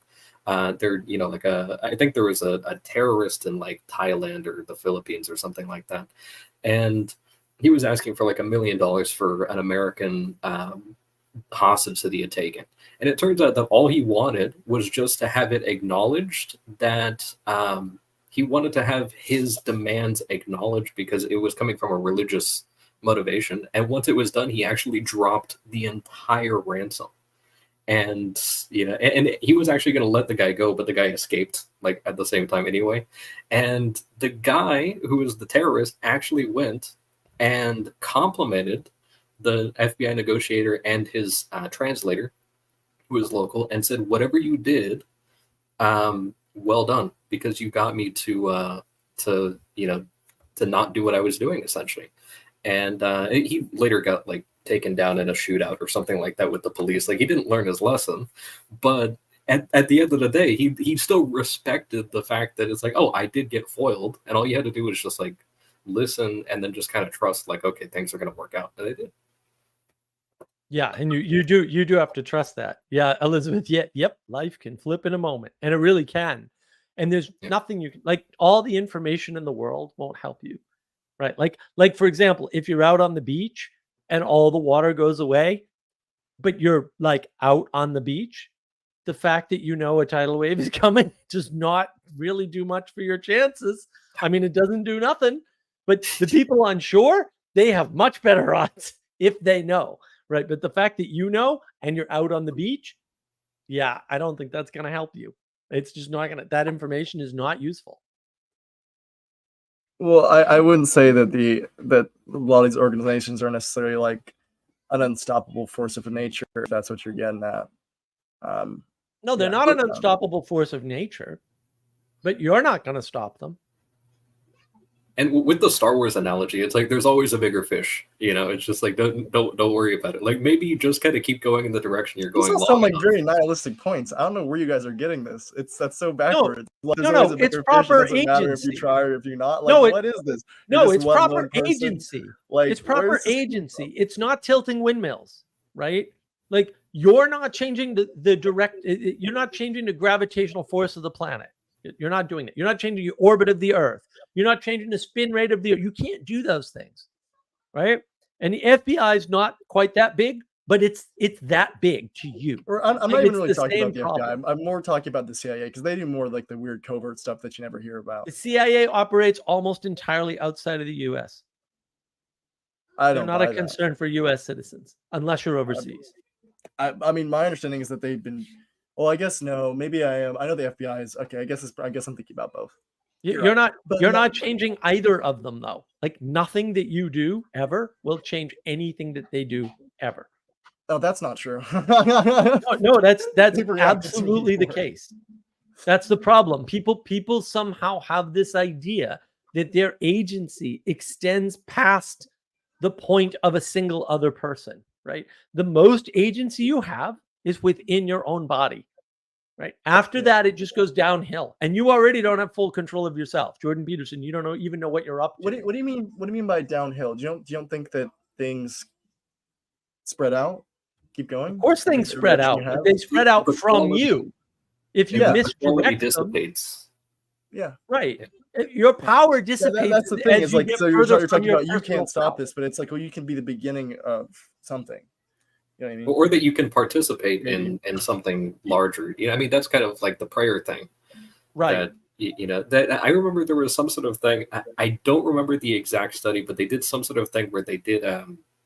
They had separate rooms, and they were like completely separate rooms. But then they also did like some sort of EMF blocking thing, like coverage on all the walls and floor and ceiling. What do you mean EMF? It was like a they took regular like office rooms, and then they also put like Faraday cages inside them, and then so they had people go and they had them go in like a meditative state, and they had people in completely different rooms. They didn't even know that the other person was there. They didn't know each other or any of this stuff, and they were all sitting down there. They had both of them separately go into a meditative state, and once they were like actually, you know, they had them hooked up to some sort of brain scan, and then they took one of them and they flashed a flashlight in their eye, and the part of the brain in that person who had the flashlight flash in their eye lit up in the brain scan, and the same part lit up on the person who was on the other side of the building that was also in a meditative state. So it's like there is kind of you can Well, also even if I don't know you're- about that, but wouldn't that give credence to the point if that was true? Which I'm suspect of that. Which is but fair. do you- That's fair. Huh? I said which No, is but, fair. but I'm Yeah. saying, but don't you think that would give credence to what I'm saying? I guess I don't know why you guys are making this point about No, it's so hard to have an effect as a Well, let single me- let person me- if you're saying let that me- the person is the center of a whole of the wave in the first place. No, they're not the center. This person's not the center of anything. They're periphery of the planet. That's the problem. That's the Praise to confusion. Christ, Let I me- would say. Let me. No, the Christ is the center of everything. Right? That's exactly backwards. You're not. That's what I just said. Right, but you're not. Right, the person's at the periphery. Right, they have very little Yes. power or control over anything, or even influence. But I want to catch up on these. So, Sanjuro, it's about imitation, John. If you don't want to fight these forces, you would have to. If you did want to fight these forces, you would have to dedicate your life to it. Right. If you aren't, save yourself time and focus on other ways to serve your life. Right. Exactly. Right. Like if you're going to do that, like go all in, but it's a lot of work, right? Wear clean underwear, eat well, sleep well, keep in accord with your friends and family and neighbors. It's the best that you can do. That's correct, Sally. Sally is correct. That's the way you can make the most impact on the world, period, irrespective of all other things. Sally Joe, sleep well in your finite nature, and we are as sands and the lilies. Yeah, well, we are we really are. That's true, right? Rolling, fading into our seasons, right? And seasons are important, right? Because now, when you're younger, there's time to do things when you're younger, right? And there's times to do things when you're older, right? And you can't do anything when you're a baby, right? So, Lady Fortune, right, Elizabeth, right? Lady Fortune. The problem is that people, because of things like video games and boss levels and movies where single superheroes exist, which is entirely anti-mythological. The idea of the hero's journey is garbage. Campbell's an idiot. Like, he's just, I don't even know where he got that garbage from. His own examples don't prove his point. Garbage? That's confusing to me. The hero's journey is garbage. Aren't you reading Master Pajo's book? I mean, I'm not saying that they're the exact same thing. There's no hero's journey. Cosmology, as far as the way I understand it, is that you can have multiple heroes, but that the one, sort of like singular hero that just kind of goes and like becomes the guy that solves every problem. In mythology, there are no single hero stories. Open to all of us, I would say. In mythology, there are no single hero stories. Those don't exist in mythology. I don't know where Campbell got this from. All of his examples contain multiple heroes. It's Jason and the Argonauts. It's all of the heroes at Troy. Like, there are no single heroes. That never happened. All of the heroes in mythology have helpers, usually with specific tasks. The so-called sidekick, right? All of them. Always a father archetype. Yeah, all of it. It's good. That's why Dune kind of sucks a little bit. I feel like irrespective of the father archetype, there's always a helper. Dune 2. First one has it, but yeah. But there's always a helper. There are no good stories that contain a single hero. That they don't exist. Not that they haven't been written. It's that nobody repeats them because they're terrible stories. And so when Campbell talks about the hero's journey, he's just making up a story, which is exactly the same story that people make up about the so-called allegory of the cave from Plato. It's a complete myth. It's not what Plato says, right? It's the opposite of the point Plato's making, which is just ironic. It's just garbage, right? You are not that powerful compared to two other people. This is the point that Peterson makes about the tyrannical chimp, right? One tyrannical chimp equals dead with two not tyrannical chimps. In all cases, that just means that any organization that contains more than one person is way more powerful than you are by default. But I think that they also say that, that it's not necessarily about like power, like the strength of the amount of cells you have in your body that puts you in that top spot. It's the reciprocity of right. The one good ape or whatever. You know what I mean, that has a lot of friends. And so there's a voluntary, why is it yeah. Right. Why is it reciprocity? Another word for that is cooperation. That doesn't just arise spontaneously. You actually need to have a good leader. You know what I mean? That people will gather. Yeah, leadership is a factor, right? Yeah, but it's not the only reciprocal game will always outcompete the one that's top down force and control. That's right. That's right. But both are leaders. You don't have to spend the less energy doing two things at the same time. You can just that's right. It's all about energy expended. And the wise leader only expends his energy running the things that he can run well. And delegating, this is we talk about delegation and management, right? Delegating correctly is important, but you can't delegate perfectly. And the people you delegate to are also imperfect, as it turns out. Very. Always. Right. But then once you realize that, you look at any functioning, right? But you look at any functioning organization or corporation, and you should be marveling at it because it's amazing that ever works. Yeah, no, some of these things these corporations are so huge, and it's like, wow, how do you guys even like the manpower to keep some of these things running is absolutely crazy. You know what I mean? And the intelligence and the forethought, and I feel like it's being made a lot easier with AI, or it's going to be made a lot easier with AI if it's not already. But these things are incredible. Yeah. Well, let me catch up on. Let me catch up on this. Sanjuro, you can change it to the hero's journey. No, it actually doesn't, Sanjuro. There's lots of things wrong with Campbell. Campbell, I've never read directly from him, actually. Except Campbell, for his like Narnia and whatnot. Campbell reads myths, and I'm like, dude, you missed the point, like all the time. I guess what am I saying? I've never read his philosophy stuff, I should say. Hero with 1,000 Faces. That's his big Theology. popular work. Elizabeth, yes, the hero's journey doesn't exist. Right. The hero's journey doesn't exist. The path of human development, which some people call transformation for some reason, which is just a dumb word at some point, that exists, but that happens to everybody, right? It's the relationship, right? Exactly. It is the relationship. Relationship is the thing that gives you more power than you have. Master and his emissary. Yeah, I still don't like that book. Sanjuro, the Marvel movies themselves prove it. Yes, the highest grossing and highest rated films are the Avenger films where all the heroes join together and cooperate to conquer the enemy. That is correct, Sanjuro. But like Not even somebody that else. movie doesn't focus on everyone equally. I mean, they kind of continue with where it started with Iron Man. You know what I mean? As far There's as a his- hierarchy. There's always a hierarchy, right? Yeah, There yeah, has yeah, to be. yeah, yeah, yeah. But the ones without hierarchy don't do as well because they don't reach as high. Oh, just talking about stories, Sandra. The Campbell series and tells terrible. Fair. Yeah, I think and the way he couches his stories to me, I'm like, I don't know about that, bro. But again, like a lot of people are misreading. Like everybody's misreading Plato, and I can't understand why. I'm like, you guys, like, I got to assume it's low reading comprehension. Like I just can't figure it out. I'm like, it's right there in the text. Like he's pretty clear about the fact that no one can leave the cave. And that you have to be dragged out of where you are, and that it's painful and no one wants to do it.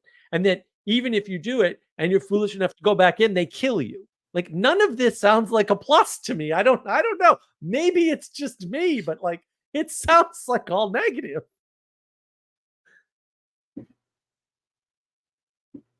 I was thinking on the topic of the of like the hero hierarchy. Oh no, we lost him. I mean, he'll come back in a second. But Hopefully. But I was thinking on the topic of kind of like, especially because we're kind of like, I know it seems like John, like me, kind of likes the like a more biblical answer a lot of the time. And there's so many good examples. But I was thinking of like King David, for example, where it's just like he's short in stature. And you know, and that also kind of like the contrast was to his advantage in his initial fight. But you look, and there's actually a really short part. It was one of my favorite little things. There's like a 1 paragraph section where they're talking about like the formation of David and like him kind of eventually rising to kingship. And he has a group of like 30 guys that are like his closest guys. They only get mentioned in like 1 little paragraph. And all of these guys are actually like Avengers level dudes. Like I think one guy, they say there was one guy that they say he killed 600 people with just a spear in 1 fight. And it's just like, why is that not the main character of the story? You know, I was like, I want to hear more about this guy because he sounds awesome. But he only gets mentioned for like 1 sentence. And it's like, that's okay. He didn't need the spotlight, you know, and he clearly was doing his job behind the scenes, and like, that's fine. Yeah, and like if you read about Alexander the Great, for example, what you start to realize, or really any of these ancient sources, what you start to realize is that, with the exception of the Spartans, because the Spartans were all just top fighters, there's a core group of top fighters. And so like around Alexander, there's like 12 guys or something, or 10, I forget how many. And they're all just, they're at the top of the Pareto curve. They're not top 10%ers, they're top 1%ers. They're just the best fighters in the world. Like just the best, right? And that pattern happens occasionally where you get a group of people together that are just like that much better. Right? You can point to Germany with some of the generals. Germany has had the best combination of generals in history twice, or really once with a break in the middle, because I don't believe in World War I and World War II. It's just 1 war with a break. That's really important to know. Right? It's really important to know that Alexander's success is not due to Alexander. Right? It's due to the group of people around him and his leadership. And that's, that's significant, because to Ixnan's point here, postmodernism, you can misunderstand anything if you try hard enough. Well, they tell you can understand things that you can't, like, you can't. I've been listening to Rene Girard's work lately. And I like, it's so funny, right? I'm like halfway through and they just, wait a minute, he's a literary critic. That's how he got his start, right? And then he switches from talking about mimetic desire and all these things, these good things. He talks about scapegoat poorly and completely misunderstands the biblical story so clearly. It's kind of sad. I kind of feel for him. Did you do I See Satan Falls Like Lightning? Is that the one that you're doing? No, I'm not reading any of his garbage. No, thanks. I'm listening the only one I have familiarity with. But the scapegoat thing that you're talking about, I was like, he talked about half. Like, he mentioned a lot of really good, useful stuff, and like the single victim mechanism stuff is useful. But also, I was like, man, he used half of it. Right. That's also he misunderstands things, right? He says, like, well, he talks about Cain and Abel, right? And then he sort of says, like, well, you see, the victim becomes sacred. And it's like, well, who's the victim in the Cain and Abel story exactly, sir? Because that's not so clear. Right. And then who forms culture and civilization? It's not right. It's not formed around the group murder. Right. And then he'll counter that and say, well, yeah, that's what Christianity does. It flips the narrative. But if you listen very carefully, I was listening to this, I think it's a 6-part series, although there's 5 parts that are kind of named the same. There's a part that comes before them all. If you listen to it, he goes what I would call reverse order. He's at the end, you can tell he's doing a literary critique on the Bible. And so he did that first because that's how he got his start, right? He was a literary critic. He does that first, and then he backs into mimetic desire. When he talks about it, he doesn't talk about mimetic desire at all. He talks about scapegoat. And as the series go on, he keeps redefining scapegoat one word change at a time. And so you get to part 4, which is where I'm at, which is the second to last part, I think, of the 6-part thing that I'm listening to. And it's like, wait a minute. Before, it was based on a group murder, as he calls it. And now it's person can lose an eye, temporarily lose favor with God, whatever, and they're also a scapegoat. And I'm like, that doesn't work. Like, that doesn't, not only doesn't it fit any reasonable definition of scapegoat, but like it, now you can find tons of examples that don't fit his pattern at all. Right. Mm-hmm. And I think that's why people are fooled, because then every once in a while, he'll just drop a bomb, like an absolute nuclear weapon of beautiful understanding on the audience. But like, there's a lot of misunderstanding and misapprehension going on there. And he's got a lot of things to say about Christianity flipping over this story from the older civilizations, and it sounds like a really attractive story, but also it's technically wrong. Like, there are some parts where I'm like, no, that didn't happen. Like, yeah. I know enough civilizational history that what you're describing is just technically incorrect. Yeah, right. And he goes, in the one book that I had listened to, he goes kind of pretty deep into like a criticism of myth itself, like just as a thing. And I was like, you're overextending just a little bit. Like, you're trying to pack too much stuff into a small bag. It's well, he's trying to justify a Gnostic version of Christianity, and he says explicitly, oh yeah, we go from heavy myth to less myth, and that's better. And it's like, what? No. And he classifies myth completely wrong. And that's why I was a little surprised that Peugeot doesn't throw his work out entirely, because it's just safer. I think at one point he even says that myth is lying or something like he actually outright says that myth is a lie. And I was like, oh, you went way too far, man. Right. Welcome back, John. You get your yeah, it's on my phone now. I have like 1 bar, but it's holding up. We'll see if my computer can come back. But yeah, for now it's just all right. Let me just read this real quick from Elizabeth. Same with Dr. Peterson. Yeah, Jonathan and Mature Peugeot right beside him. The 3 brothers. Yeah. But like, the thing about it is just they're like they're all heroes. It's just like, but I don't know. They each have their own individual stories. It's not like everybody's got their own unique story. Yeah. Did you hear the part I had mentioned about the about King David right after he disconnected? No. I'll just super quick, like 15-second recap. There was King David had like a bunch of guys that were super close to him, like 30 guys. And there's like a 1-paragraph section in the part of King David in the Bible. And there's a guy that killed like 600 people with nothing but a spear in one fight.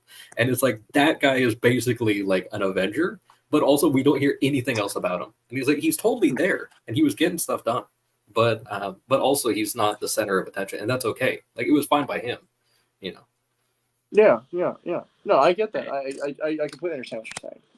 Yeah, everyone's got like a role to play and a place to fit in, but you have to fit in. Like that's still a sacrifice on your part, is to fit in, because then you don't get your will, you don't get your way, right? But the trade-off is protection and nurture from the thing you're fitting into, and also if you're inside something, it's less likely to attack you, right?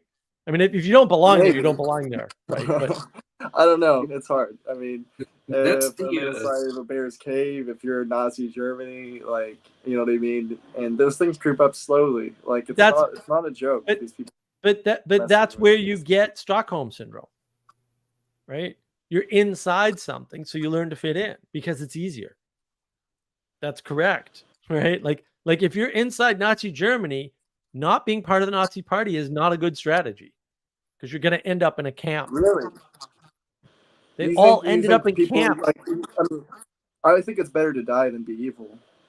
Well, maybe, Morally. but Yeah. maybe, but also most of the people in the Nazi camps were politically not on the right side, and that's how they ended up in the camp. I guess like you might end up like Solzhenitsyn, you know what I mean? Or like I guess I mean, are you saying to like an undercover sort of thing? Like I don't know about the true story about Schindler, but I know that the Schindler's List movie, and I feel like there's actually, that must have happened with a lot of people. A lot of people took a lot of maybe Schindler's fakes, not the only maybe, one. I'm not sure if they shouldn't have faked. Maybe they should have stood up. No, Schindler's not the only one. No, you do more good being inside a corrupt structure and subverting it than you do being outside the structure and getting killed by it, by definition. Yeah. Right. And Geddy Lee tells this story about his parents, right? I mean, he's a famous musician from Rush. Tells this story about his parents. And in a bunch of different cases, there are people in the system who are just doing their job for Herr Fuhrer, right? And they see these people and they're like, no, we're going to help these people at their own risk. And in some cases, they paid the price for that, right? But at least they helped people in the meantime.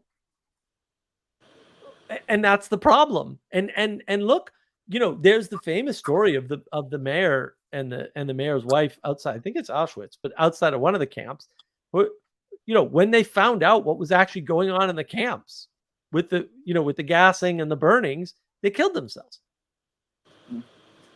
Right? They didn't know. A lot of people in Germany didn't know what was going on. Like we have the benefit of hindsight. I don't know. I don't know if they knew or not. Part of them might have knew subconsciously. No. They didn't know. That we're certain of that. There are people. There was a famous. I forget who they were. You don't know what's happening. Subconscious. They escaped. No. They escaped the camps, and they told everybody about them, and nobody believed them. Oh. And they had photographic evidence and everything else. There were lots of people with blinders on. Like, and a lot of people say, like, oh yeah, we went into Germany, you know, and did the battles and all that to stop the camps. Almost nobody in the U.S. knew anything about the camps at all. At all. None of the soldiers knew. That's why we screwed up. Like the army comes in, right? And they're like, oh, these people are starving. We'll just feed them. But they weren't prepared for that. Nobody in the chain of command thought to tell them, you can't feed a starving person like a lot of food. You'll kill them. And so the first few rounds, they killed people until the military figured it out and said, oh yeah, don't do that. Nurse them back to health real slowly. Don't give them a lot of food. Because we had a lot of food, right? Very, very good supply lines once we got into the borders of Germany, right? Once we get off the beach, we were in pretty good shape.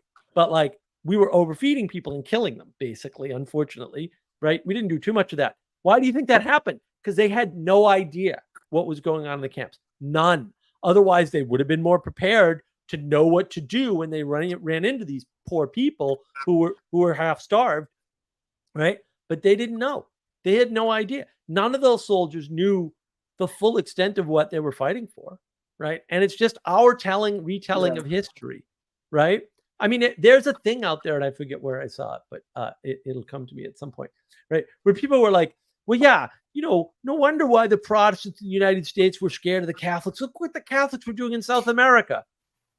Okay, no one in the colonies had any idea what was going on in South America.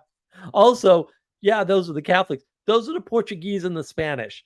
The Portuguese and the Spanish did some pretty bad stuff to the natives. You know who didn't? Anyone else.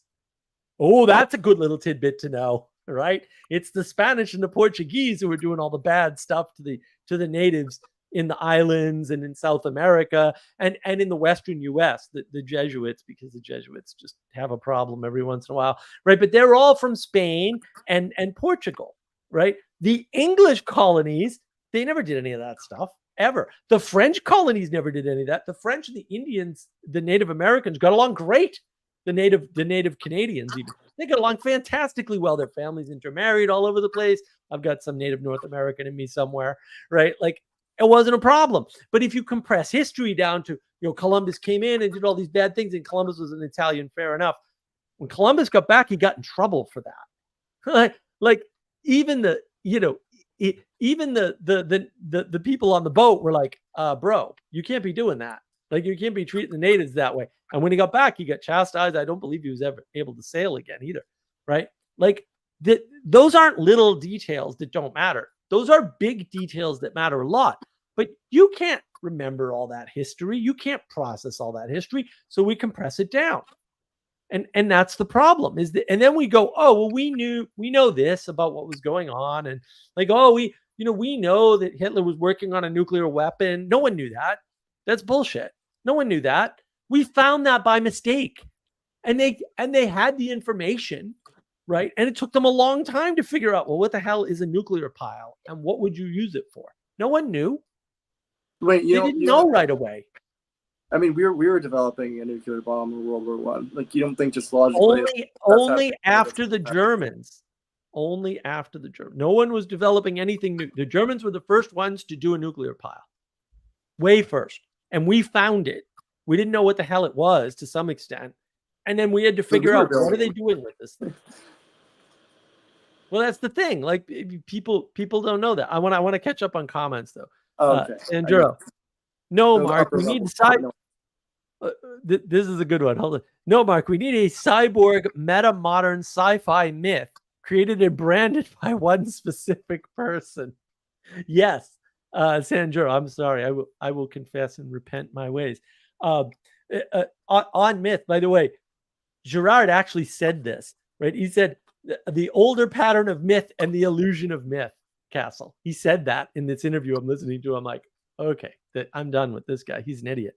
Sally, it shouldn't be hard to believe we just did utterly baseless mask wearing as a mass psychopathy for years. Yeah, well, some states did, not my state, but some states did. Sally Joe, there were places that never wore them and they were called ignorant. Right. There were tons of states that never wore masks. Right. Sanjuro, everywhere the French went, new regional dishes emerged. Well, that's all that matters is good French food. Elizabeth, yep, the entire system of Nazi Germany was so ordered that each person's work was siloed and had no idea of context. Exactly, because it was overly ordered. It was overly structured, right? And that's how Nazi Germany functioned so well. Exactly, right? But you can only run at an efficiency level that high for so long, to Castle's earlier point about life, right? And then it all comes crashing down. Or if you hit one sort of unusual thing, like let's suppose you get fooled by an attempt to fool you into believing that the beach landing is going to happen in a different place. Yeah. Or you get betrayed by one general, which also happened, by the way. You lose the whole war.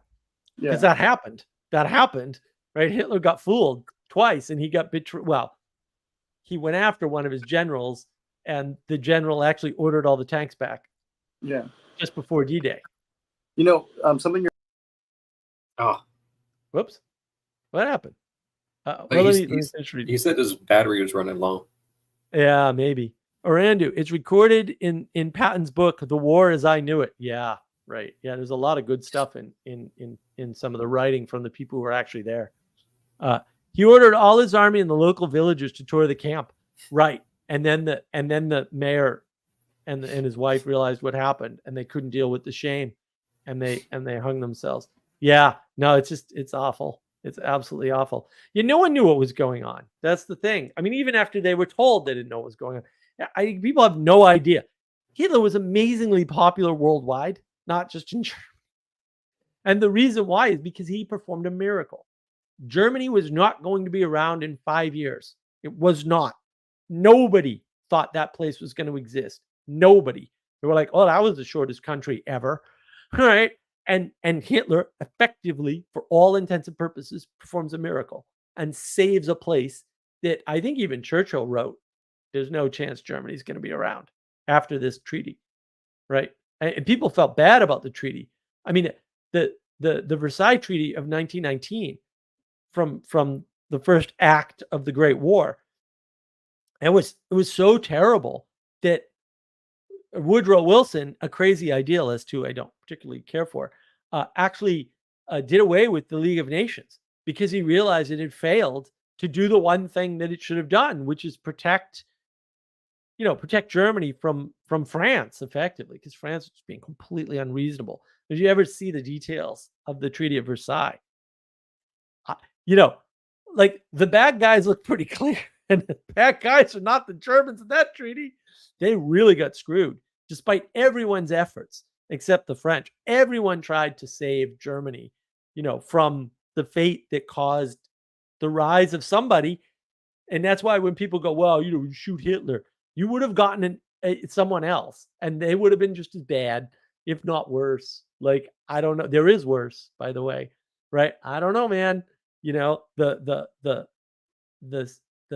field was ripe to cultivate that rotten fruit. And that was going to happen, right? It was definitely going to happen.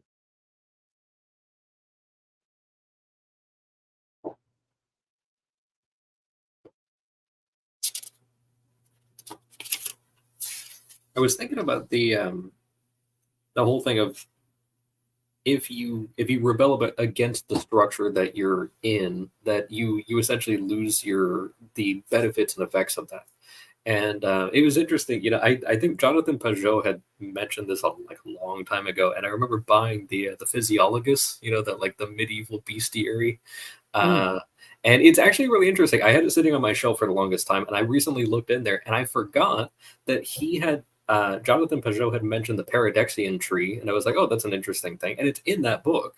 And the entire thing behind that is that it's like, oh, there's a whole bunch of birds that hang out in this tree in India, and that there's a dragon that guards the tree, and that it hunts only the birds and the other animals that are outside of the perimeter of the tree, but then it guards only the things that are inside, that are staying within the leaves and the branches and everything. And it just kind of reminded me of the topic of kind of the protection thing, that if the things that are kind of inward are remaining nurtured by the tree and everything, and then the things that the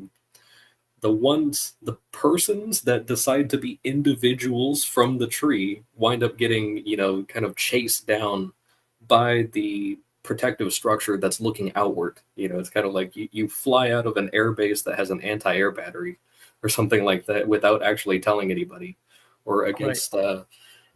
Against orders, and it's like, okay, yeah, now it's firing at you, and right. Yeah, and sometimes that pays off. Yeah, that's the problem. So like the some of the stories of George Washington, right, in the battles he was in before the whole revolution thing or rebellion thing, which is a better word, right? Like he gets lucky, right? And that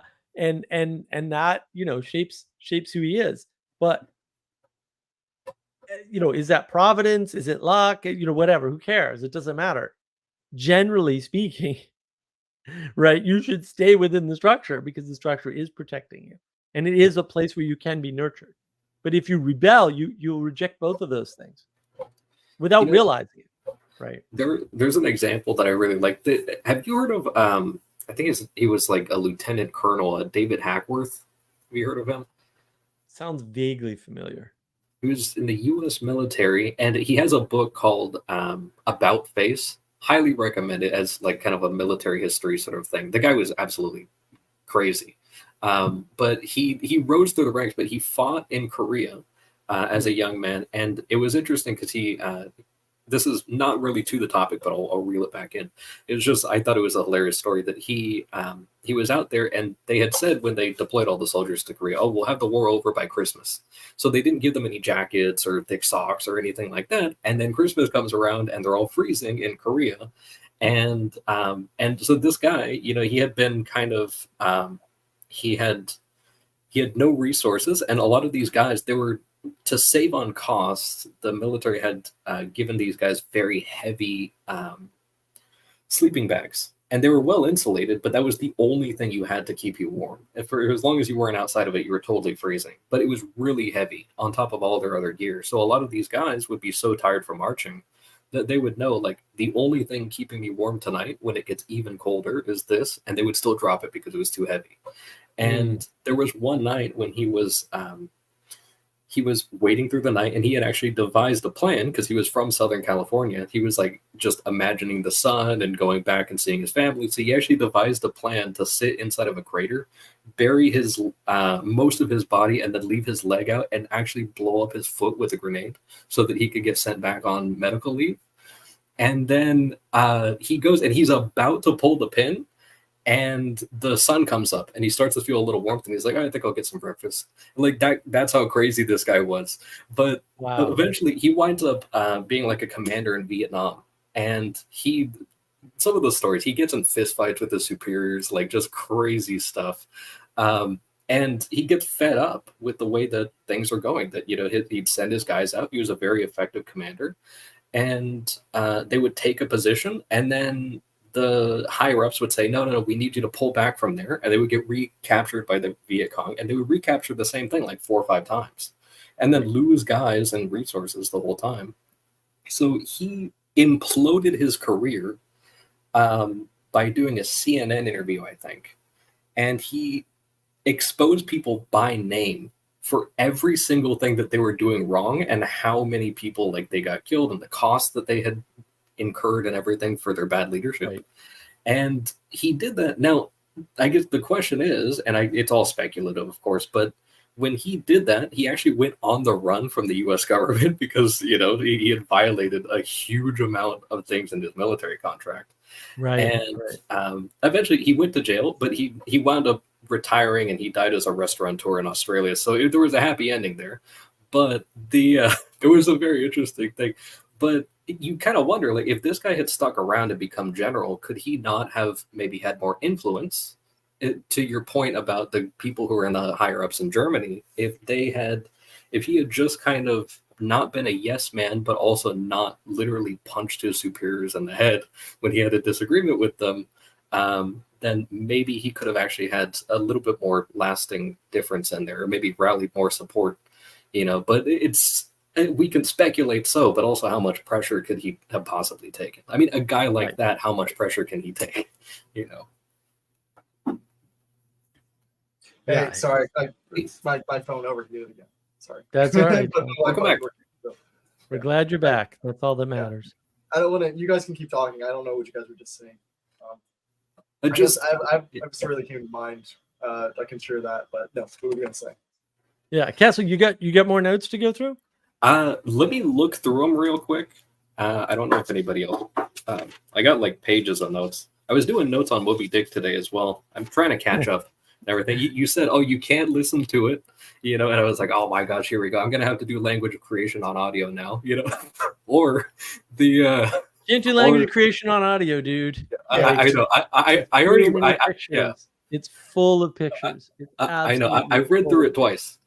And but yeah, it was just a silly joke. But I was like, I was like, oh man, this next time around, I hope there's some sort of, I'm gonna have to do like Sola Pictura or something like that to catch up to these guys. Sola Pictura. But yeah, so I'm almost there. I think I'm still looking through my notes here, but I guess I just, as a random thing, because I'm not on the Discord, I don't really have familiarity with the platform, so I have to learn. But to what chapter did you guys read for this week? 15? For Moby Dick? Yeah. Let me look. I can't imagine it's further than that. 10 through 15. Okay, I'm caught Yeah, up. we're gonna get up to 15 on Sunday. I'll definitely be at the Moby Dick book club. I'm not sure I'm gonna make language creation this week, but I'm not sure Manuel is gonna make language creation either, since he ditched us last week. Yeah, two book clubs at once. That's a lot of work, and they're back to back. It's Saturday then Sunday for me. Yeah, Good I stuff, though. found out that you guys were doing it as Language of Creation episode 1 was live, and I was like, oh no, I want to do all these things, but I was like, and then right after that, I was like, oh my goodness, Moby Dick on the same weekend. So I've been trying to catch up for the last 2 weeks, but yeah, it's pretty wild. But we'll get there. But I figure I won't be able to participate in Language of Creation until 2 weeks from now, or whatever, the week of the 19th or 20th or something. Whenever, man. But I would love to get in on that action, because the videos you've been putting out, you and Manuel, a lot of the insights have been great. Oh, good. But I'm glad it's working. Like, because it's a lot of work. I gotta it tell looks you. like- it's work to listen to it, so I can only imagine. The Republic, one that we did on the Texas Wisdom Community YouTube channel there, that was a lot of work too. That was, these things were a lot of work. You'd be surprised how much work they are. I believe I'm only 2 episodes into that, and I was like, oh, I was so derelict in catching up, and now these ones showed up. I got to back burner the Republic and then come back. But one of the things I had noted here was the whole thinking kids can raise themselves. And then I don't remember who it was that you had a guest on a stream one time, and they mentioned an interview that Jordan Peterson had with some guy who was organizing schools that were like supposed to be based on it's totally decentralized, and the kids, like the older kids, organize the younger ones, and then they go and they're like, oh, we're going to decide what we learn and everything. And I think that plays into what you said after you mentioned that in the monologue, that there's consequences to not raising children in the community or in the formation that you yourself operate in. It's like you're kind of doing the thing where it's like, okay, we're going to have the kids raise themselves and completely self-govern, and then they're going to come out from their formation into a world where they do not self-govern. And it's like, that's going to have some lasting consequences that I don't want to see, but I think we're going to. Right. Yeah, well said. Self-governing, though. What was that? I mean, we do end up self-governing, though, right? I mean, as far as like with a much higher hierarchy, I guess. Actually, literally go into the government. We don't involved in local politics and things like we don't self-govern. So the ancient Greeks, according to my buddy Jack, Dr. Lantern Jack, like check out Dr. Lantern Jack's channel. He's really smart. The ancient Greeks tried 1,000 forms of government. 1,000. Right? Like, you're not trying 1,000 forms of government. I don't know over what time period. I guess that's crazy. Well, it doesn't matter. The point is, you're not doing that. Like, do you self-govern? No. I mean, you were born into the idea of democracy. We'll say the modern idea of democracy. It doesn't match what the ancient Greeks had. Where did that come from? Right? So all the options you have for the choices you have are governed by the culture you're in. Like, harems are not an option in the West. Are elected officials, and it's not like a monarchy where like if there's no way to get it unless you're blood related. You know what I mean? If you run for your local office, you can get there if you see a problem. And so I guess I see that as self-governance. Now it's not like everyone gets to vote directly on how they want to be governed. Right, but that's just open participation, which is a different issue. Okay, I guess I don't know. I consider that self-governance. I guess so in your within your categories, like a straight democracy is the same thing as self-government, basically. What you're saying? No, I no. The idea of self-government is a non-starter. The ideas that you have come from your culture. If you're in the West, a harem is not an option. You could say, oh, there's the Mormons. The Mormons do not have harems. They have multiple wives, which is actually a totally different model from the Middle East and harems. They work different. They function completely differently, right? Like it's not an option in your thought because you didn't grow up with the concept. I'm not claiming I understand the Middle Eastern harem all that well. I didn't grow up there, but like I know that it's significantly different. I think that maybe this is it probably difference with openness. People who are more open, but like I've always recognized that there are avenues that are completely off the map from what's handed down to you culturally. You know what I Right. mean, so But you don't know anything about them. I believe on self-government on my level, particularly. They're personally. unknown unknowns. Yeah, there's Huh? lots of unknown unknowns. And there's lots of things that are unknowable by you. And that's that. Like, that's nobody wants to hear that. There's lots of things that are unknowable by Fair you, enough. right? And But me, no, I and guess everybody. so you think that people are fundamentally pawns of culture, that they're not like that they don't. I mean, essentially, do you believe in free will? Yeah, there's plenty of free will, but like that Okay. doesn't mean But free I like will a is cultural constrained. level. Like free will is constrained. Like let's suppose that you went to the Middle East and you learned about harems and you saw harems in action. If you come back here, you still can't have one. Yeah, I can't Right? let myself fly. Well, how self-governing are you if you can't have a harem, but you- a guy I in the mean- Middle I East mean, can? Honestly, unless I mean, like there are avenues that are off the cultural path. Like I mean, there are people who definitely have harem type situations in the United States. No, No? they don't even know what they are, and the women wouldn't I mean, to cooperate. be honest, I don't know what a harem is. I was imagining a situation where you basically just have like a bunch of like sex slaves. Is that what a harem is? Yeah, but that's not what a harem is. Oh, okay. And like Sorry. it's not multiple wives because harems don't function that way, right? Like in most harem type cultures, you have a wife. She's first in the harem and she gets special privileges all the time. And then you Okay. have somebody running the women who's a woman. Sometimes it's the wife, sometimes it's not. It kind of depends which culture, right? Like we don't have anything like that over here. You couldn't pull Yeah. that off. If you even tried, you'd get your ass handed to you by some government official somewhere or some religious authority somewhere. Like Well, we don't have anything like that. think at least at this stage, I think you could probably pull that off without the authorities getting up. I mean, if you're not in like a city, No, you actually couldn't. That's the point. Okay. You couldn't build Sparta in a state in the United States. That wouldn't work we're not either. talking about Sparta, but also No, I am, in because theory, you those could, are all governances. I guess You in don't theory. have the option to govern that way at all. It's not even available to you. The limits of what you can do are set by the culture that you're in because you have to cooperate with people around you, if nothing else. You can't just decide, oh, I'm going to govern myself by being the king and having a bunch of subjects. Because if people don't agree to be your subject, it's not going to work. So you can't govern that way, right? You might be able to decide, oh, I'd rather follow some cult cults do guru. happen. Huh? Like cults do happen.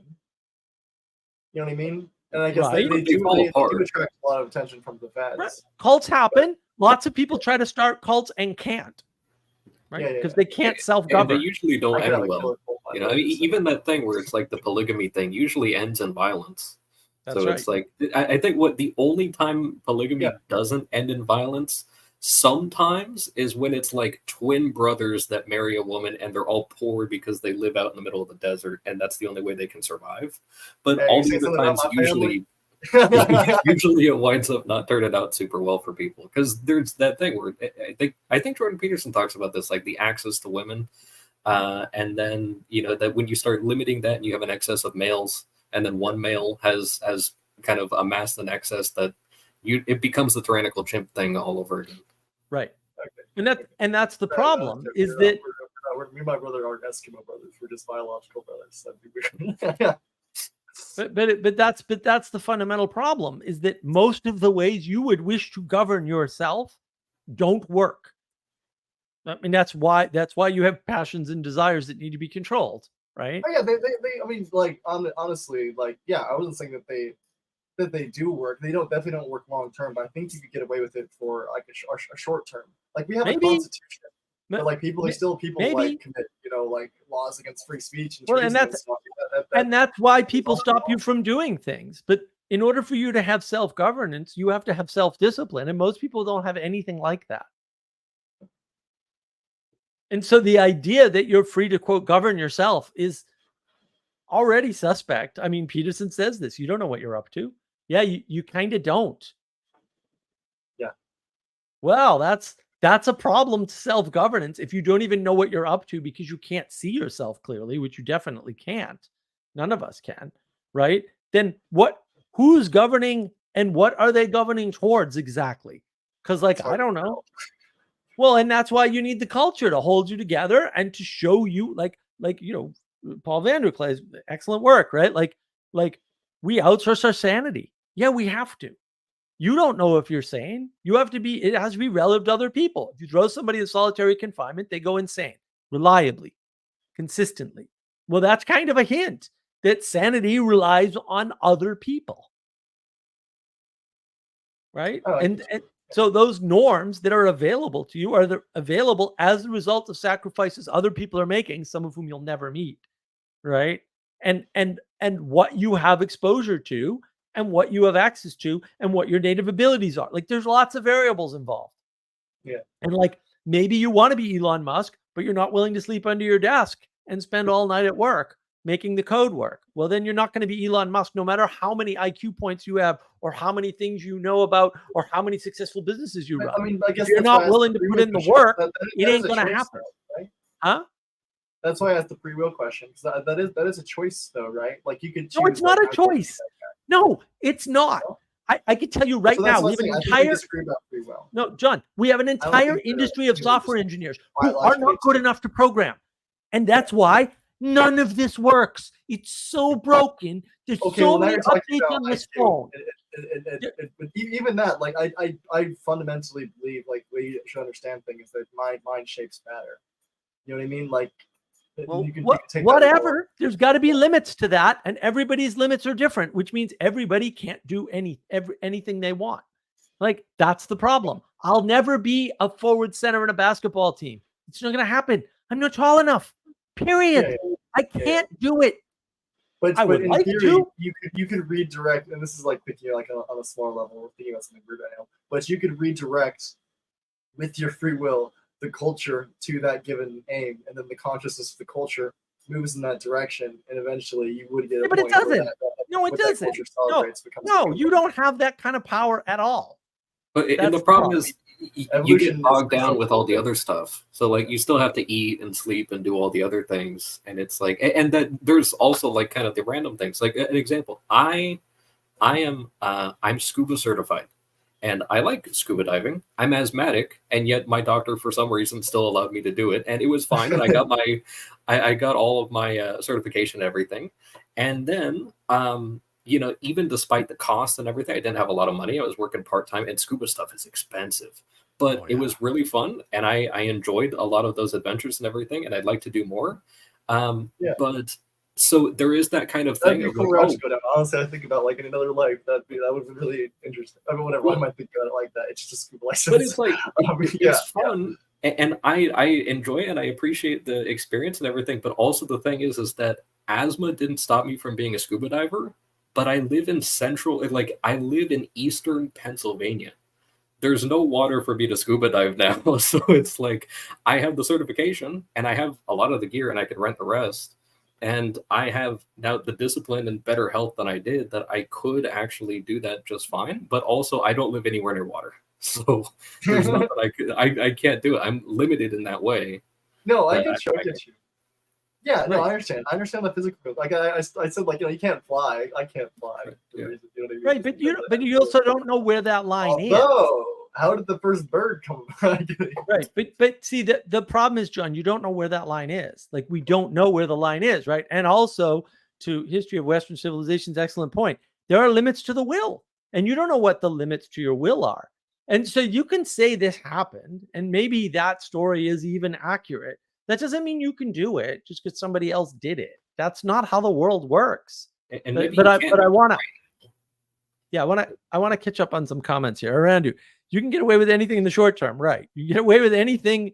You get away with bank robbery. I knew a bank robber, by the way. I knew somebody who got away with bank robbery. I worked with him, right? Till the cops show up, right? Actually, the cops showed up on him, and they never arrested him for whatever freaking reason. I think the company actually interfered on his behalf because he should have been in prison. Whatever. Sally Joe, just try signing all your paperwork in green ink for a year. Yeah, like there's lots of limitations. We don't understand our own Don't pass the limitations. law against it. No, but like it requires discipline, and maybe you don't even have that much discipline. Like I said, like all the people tell me they're smarter than Elon Musk, and I don't argue with them. Maybe you are smarter than Elon Musk, but have you slept under your desk at work? And the answer has always been no. And I'm like, well, maybe you need to be at least as smart as Elon Musk and sleep under your desk and 6 other things I'm not mentioning in order to be Elon Musk. And this is what Obviously, people you have can't to be account Elon Musk for. to be Elon Musk. I mean, you don't know all the things Elon Musk does to have what he has. Yeah. He also can't seem to have a long-term relationship that's stable. Maybe that's not a trade-off that you want to make. Maybe it's a trade-off it's worth him making, but maybe you don't want to make that trade-off. Sally Joe, because I don't even think most people could stay organized enough to sign everything in green for a year, even if society will let you. That's the better point, Sally. A lot of people don't realize, in theory, potentially, I could X, right? In practice, they couldn't. It's just flat out never going to happen for them. And because they don't know their own limits, they don't think they exist. And then they believe that they can save the world, that they're Iron Man or Superman or whatever, and without realizing, no, you're not, right? And when you can't even clean your room, the presumption that you can move society or change something or prevent the government or whatever is ridiculous. And that's the problem, is that we're not recognizing we need to take care of the stuff that's physically closest to us first, right? And you can say, yeah, that starts with our own self-discipline. I'm a stoic and a pragmatist, best combination ever, guaranteed, right? Like stoicism takes a lot of work. And it doesn't solve the problems that people thinks it solves, but it does make a lot of things better. Also, you can go too far and make a lot of things worse at the same time. I've been on both sides of that coin for sure, right? So you have to be careful with it, but also you have to cultivate it. Not like, oh, I'm a stoic now, it's good. It's an everyday thing. It's an every freaking day thing. So if you don't wake up every day and reflect upon your stoicism every night and look for ways to be stoic during the day, it's not going to happen. You're going to have been stoic for a short period of time, right? Because there are consequences to not putting in the damn work. And that's where people get confused. Like things take constant work, constant discipline, constant effort to maintain. And if you're busy doing that, and you don't have a support structure, like you weren't born with a super supportive family that has a lot of money that can, send you to, give you enough money to fund a political campaign, then you're not going to be a politician, right? It's just never going to happen. I don't think that's necessarily a prerequisite. No, there's ways around it, but the cost has to be paid. No, right. Somebody has to do that. It doesn't have to be your family, but somebody has to help you organize enough money so that you can do that work. And most of the people that try to be politicians, because you can watch them in your own local community, fail utterly and just waste tens of thousands of dollars on the attempt at relatively low level political positions. Yeah. Right? If Donald Trump weren't a billionaire, he couldn't run for president. Because he didn't work his way up the political ladder. And you could say, well, that's a bad thing, or you could say that's a good thing, whatever. It doesn't matter. You fall on both sides of that argument really easily, right? But the bottom line is, without the money and without the skill at organizing, which is roughly what running a business is, he couldn't have done that. You couldn't have replaced him. I couldn't have replaced him. Fairly sure Castle doesn't have the bank. Do you have the bank, Castle? You get a few million laying around to run for presidency? I do not. And you don't have the team, right? You don't have a group of people encouraging you, willing to get you donors and make all those stupid effing phone calls that you'd have to make to get up enough money. But you don't have that, do you? I don't. Kind of do, actually. I mean, if you have it, that's great. Then you can do that. But almost nobody has that. And that's where the problem comes in. People don't realize all the other things it takes, all the protection that you have against things like having to make 1 million phone calls to raise 10 grand. because it's something like that. Like raising money is hard. It's a lot of phone calls. When you don't have a group of people working with you to do that, you're not going to raise money. You need the support structure, right? You're just not strong enough to do something that much above where you are today. And so you're better off focusing really locally, really, really locally. That's where you have the most control, influence, and power. That's it. The further you go away from that, the less you have. And you're and if you get that in order, then you can get other things in order. And by focusing so far out, you're probably missing out on something you need to be nurturing that's super close, and to your point about, like Elon Musk kind of having family or relationship issues, and you look at a lot of like politicians and career businessmen and stuff, and it's like, would you make that sacrifice to go and change the thing that you treasure, or that it is precious to you, and move that to something that's outside of your home versus the thing that's inside your home? And right. Is it not a really good sacrifice to maybe get rid of the outside thing in exchange for, the thing that maybe you have more responsibility over? No, I get you. And more capability over. I'm saving myself for someone that I know, and it's the right thing to do. But it's just like, so I feel so lonely, and I feel like I'm insane most of the time because I'm trying to solve all these things. I don't know. I wouldn't say by myself because like I have a huge support system, but I think having a partner is really special. Well, you got to provide a place for that partner to be too, and a place for you to be. That can be the same thing. Marriage prep happens before you're married as well. Like it's kind of like the bowerbird thing. Like you got to build the nest beforehand anyway, and build up yourself. This is what you guys are implying. What? I really don't. I said, look, I wouldn't have a problem. I don't have problems like getting a girlfriend if that's what you guys are implying. I just like to develop the environment for the nurturing. Like the Mark had made a point about Mark had made a point about in the monologue about the primacy of protection first before nurturing, and that it's necessary that you establish the solid boundaries wherein the precious thing can even exist first, and then you need to have the cooperation between someone who can nurture as a primary responsibility, and then someone who can maintain the perimeter and do the protection also as their primary, because you can kind of switch back and forth, but eventually you wind up racking up costs that catch up with you.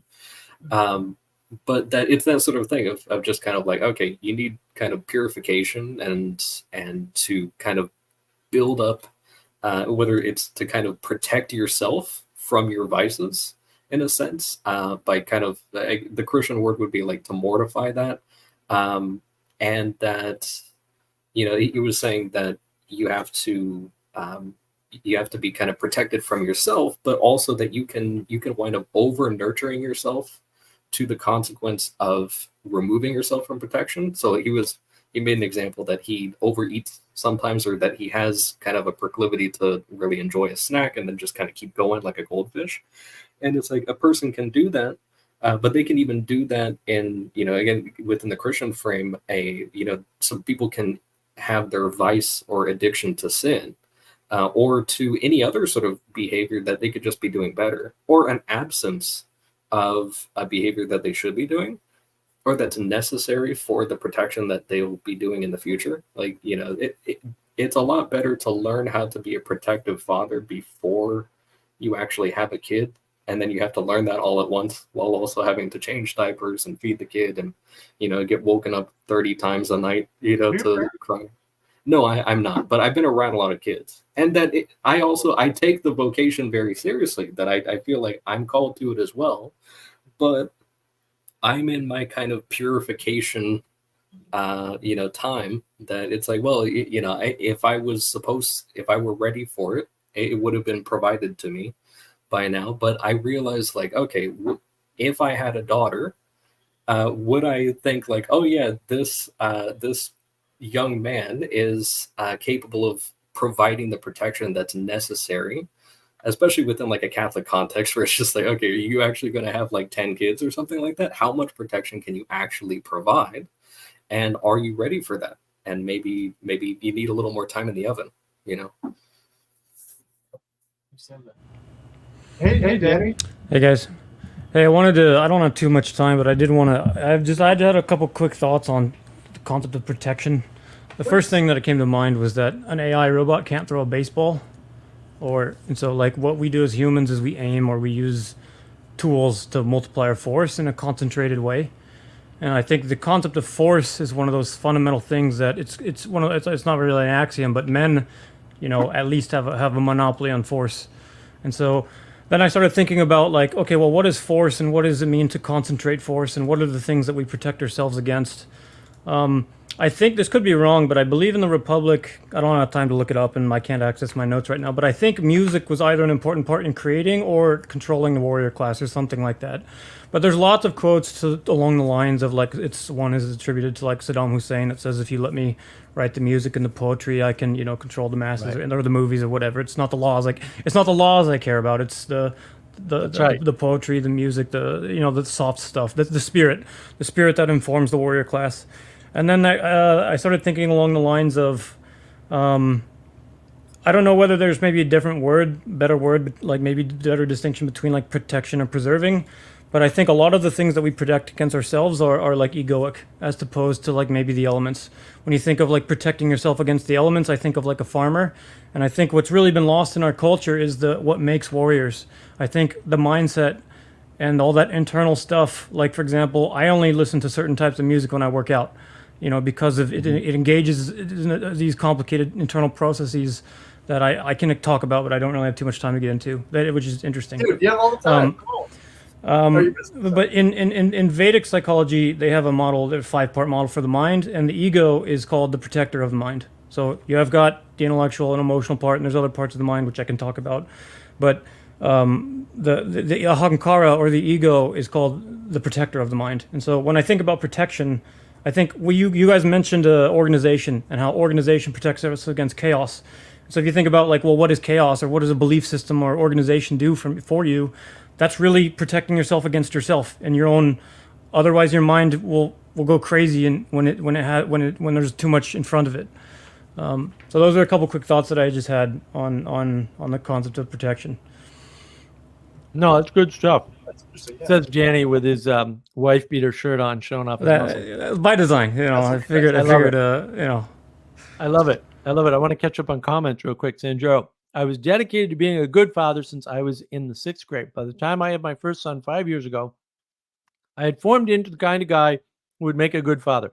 Well, there's a good use of long-term aim, right, through time. I've got an exemplification of an ideal that I want to enact, right? I look at that instead of looking at like what's going on in Ukraine, right? or the riots in France, or whatever the hell's going on in France. Sally Joe, bring in the circle. Sally Joe, make the circle of protection as small as it needs to be to be manageable for protection, and then nurturing. Okay, Sally. Well, it's your stream, really. I'm just the mouthpiece at this point. Sally Joe, stability is more valuable than scale. That is true. Potential is greater than amount. Right. In other words, if you have a small one-bedroom apartment, but it's stable and it's maintainable, and you're able to get more money because you're not paying much in rent, small one-bedroom apartment, you're a safer bet for protection than somebody with a big house who's struggling to pay the mortgage, right? I mean, there's just, right? And then there's more potential there too, right? Not because of the amount of money you have, right? The amount of money you could have because you're frugal, right? Like that's good potential for more protection in the future, for continued protection. Because protection isn't a one-time thing where I have $1 million and that's all you ever need, because that ain't all you ever need. One regret that I definitely have, and it might be only the one, was I didn't make more money. I had plenty of opportunity to make vastly more money than I did. And I said, nah, this is enough. and it wasn't.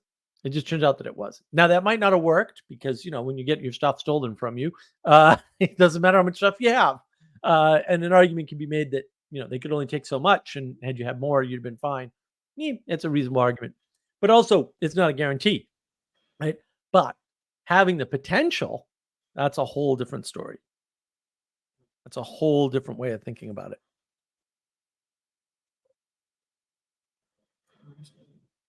Danny, I've never met you before. What do you do? I'm a programmer. Okay, cool. Nice. I've it's something that I've put on like a YouTube video like twice, and I couldn't get into. I'm guessing that's something I actually have to rigorously go to school for. But I don't know. I've thought a lot against because I've heard programming is just language, and my language skills are actually not that. Whatever. I don't know. I'm giving excuses for myself. I probably could figure it out. But yeah, that's cool. So what do you do with that, man? Well, I think programming is I don't know too much about this, but like I think that like in if you take like the English standardized test, for example, like there's different parts of the brain that's like there's speech generation, there's speech recognition, and then there's like two other, what's not speech, but anyway, there's different forms of pattern recognition. And I think that certain types of pattern recognition help you in programming. Like it's not, people think it's a mathy thing. But I think like if you have, like sometimes people who score, I haven't read any of this. It's just from just firsthand experience, in my opinion. I like if certain people who have certain types of aptitude, like with language, for example, different skill sets apply towards math versus programming. Right. Yeah, that's true. Yeah. As far as I know, like IQ tests kind of I mean, there's lots of different subgroups, but like the two main clumping is with linguistic and spatial. And so one is like more the history and English majors. The other is, well, I don't know if you'd say normally photography, but like math. You know what I mean? Manipulating objects versus metaphor. And I think there are different brain areas that are responsible for those things. I don't think I do. Yeah, but yeah.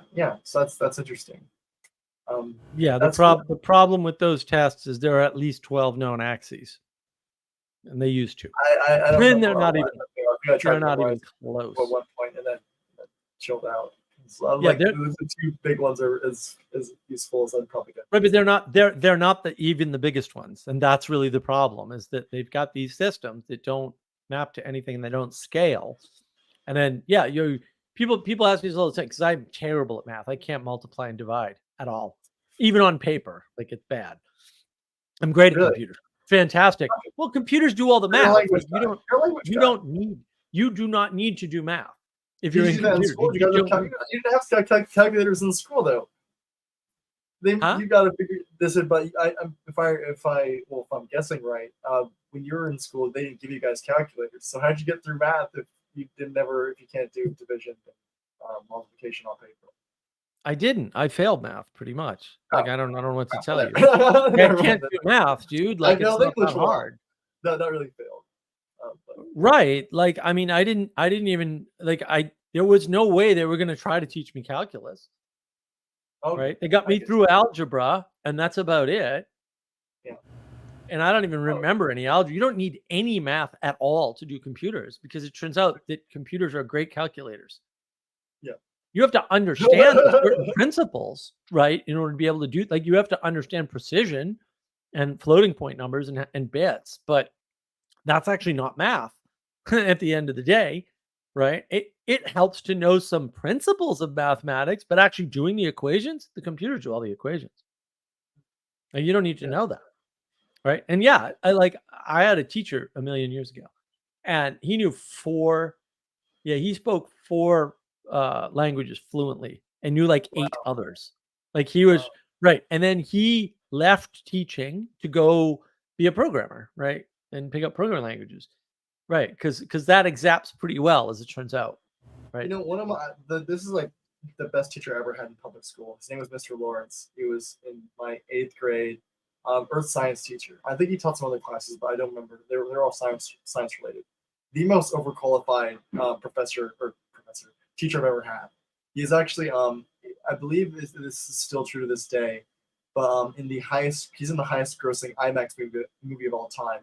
And the reason because of that is because he's actually in a documentary about the Grand Canyon that plays in an IMAX theater there that goes nonstop. And so I think, even over Avatar, it's the highest grossing is it IMAX movie or film of all time, like on a weird technicality, because people forever have been just going into the theater to see that documentary that keeps constantly playing. And he's one of the guides in it.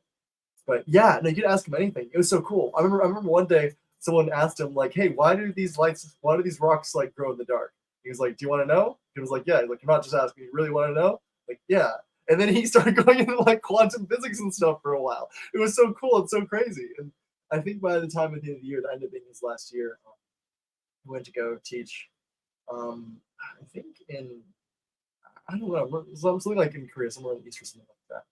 But yeah, I don't know, just a really cool teacher. Like I honestly, I can thinking right now, I can think about so many things that he taught us that stuck with me that are really, really practical. But yeah, like he was a good public school teacher. Yeah, that's just all I'm gonna say. And way overqualified, and then stopped teaching at our grade level afterwards. So yeah, I don't know what that means, but So you got lucky. Yeah. And I got lucky. Yeah, teachers people should said be he had that overqualified. too strict. I disagree. I didn't But smell his breath. But teachers should be overqualified, right? Because you can't. Like, what is a qualification for a teacher? It doesn't even make any sense. Yeah. Well, a lot of these things that they're taking on, I think, are like way essentially above their pay grade or something. Like, I don't know, because you have like English teachers trying to teach philosophy, and I don't know. I guess a lot of teachers just try to teach philosophy. That's what it is at the end of the day. Every teacher also wants to be a political scientist for some reason, and yeah. I would like to homeschool my kids. So, but you're formed by the things you are exposed to in school, right? And that's actually the point of the allegory of the cave in the Republic. Is it like it or not? You're formed by the things you're exposed to, and you're limited by those things, and that just happened to you, and you had no choice about it. I think a good model might be, I don't know, because like a lot of my siblings, me and all my siblings went to public school pretty much at the same time. So my eldest sister, didn't take anything. You know what I mean? She just went straight to college. And then my other two brothers started off in 9th grade and then worked their way through. And my brother 6th grade and then me 5th grade. We all went at the same time and then worked our way up. Actually, I might be missing something with my eldest sister, but like, anyways, I don't know. So I also heard that one thing that I think Charles Murray did for his kids was that, or he at least recommends everyone do some public school. You know what I mean? Don't just do private and go to public. And so I wonder if there's a good thing where it's like, start with homeschool, be well socialized with the neighborhood kids and all that. You know what I mean? And that's going to be effort on the parents' behalf to make sure that they're in, you're not raising your kid to be. I met kids who were homeschooled their whole life, then went to public school, and they would laugh at weird times. They would be just incredibly out there. You know what I mean? They're not well socialized. Yeah, it's like I don't even feel like I can make a joke about you. You know what I mean? In like a fun way. You know, like people always make fun of me, and I can handle it. But it's like I feel like if I did that, you just collapse. And like I don't know. So that was right. And if you go to private school, like I did, I went to a private school that was junior high through grade 12, or 100 kids.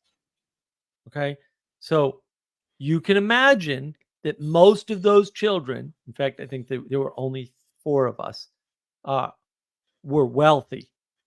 One of them actually brought in an $80,000 chunk of emerald for show and tell once because his father owned an emerald mine in freaking Brazil. Okay. Cool. Me being around those people was fine. Whatever. I got a lot out of it. But if those were the only people I was around in school, I would have missed a lot. Right. I did end up going to public school after that. Right. And that was important because you don't get a full range when you're in a small club. And if that small club is your family or your family and the immediate kids around you, because that's what homeschooling is, then you're not well socialized. Well, yeah, okay. It depends. I think it probably depends on the size of the family. Because, like, for instance, I mean, they also do a lot of public events. But I just there's a family I hang out with a lot where I live, and they homeschooled the whole life, 9 kids. you can tell. You know what I mean? They're all just very just well behaved, good kids. They're just, like, It depends on the quality of the homeschooling. I mean, my Athletic. cousin homeschooled, right? Yeah. But they had this huge homeschooling group in the state where he is, and they, twice a week were getting together in large groups, right? they're That also were as church. large as a public school group. Well, that really helps you socialize because you're exposed to a lot more people.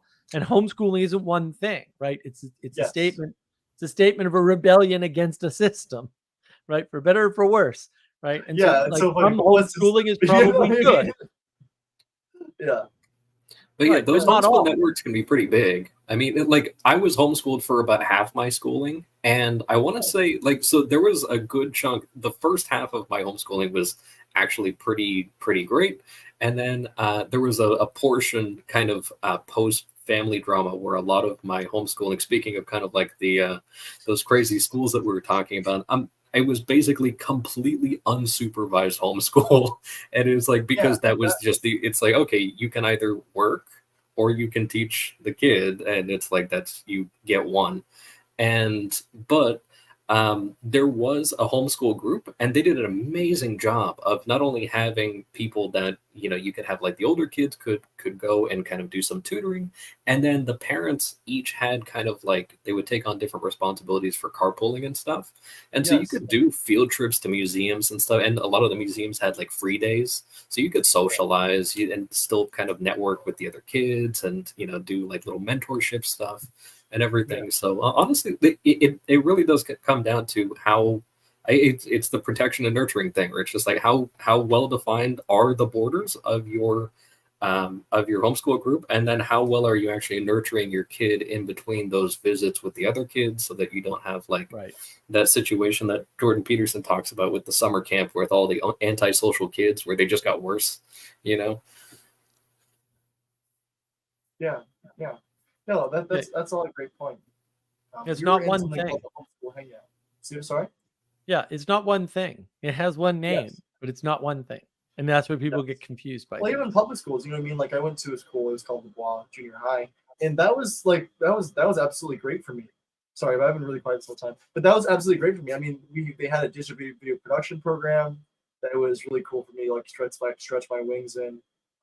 Every day and every week you got to make videos and then broadcast them to the whole class and do like video announcements and things like that. Good football program, good art teachers and things like that, and Mr. Lawrence, as I said. And then I remember I moved to Ohio, and there is some good. I really like the principal there, but what you're kind of saying, and this goes to your point earlier about the importance of culture, Mark, is that, like, really the big difference was just the overall atmosphere of the students there. Like, I feel like the relationships between boys and girls seemed really broken in a way. You know what I mean? Like, more. I can't really describe it.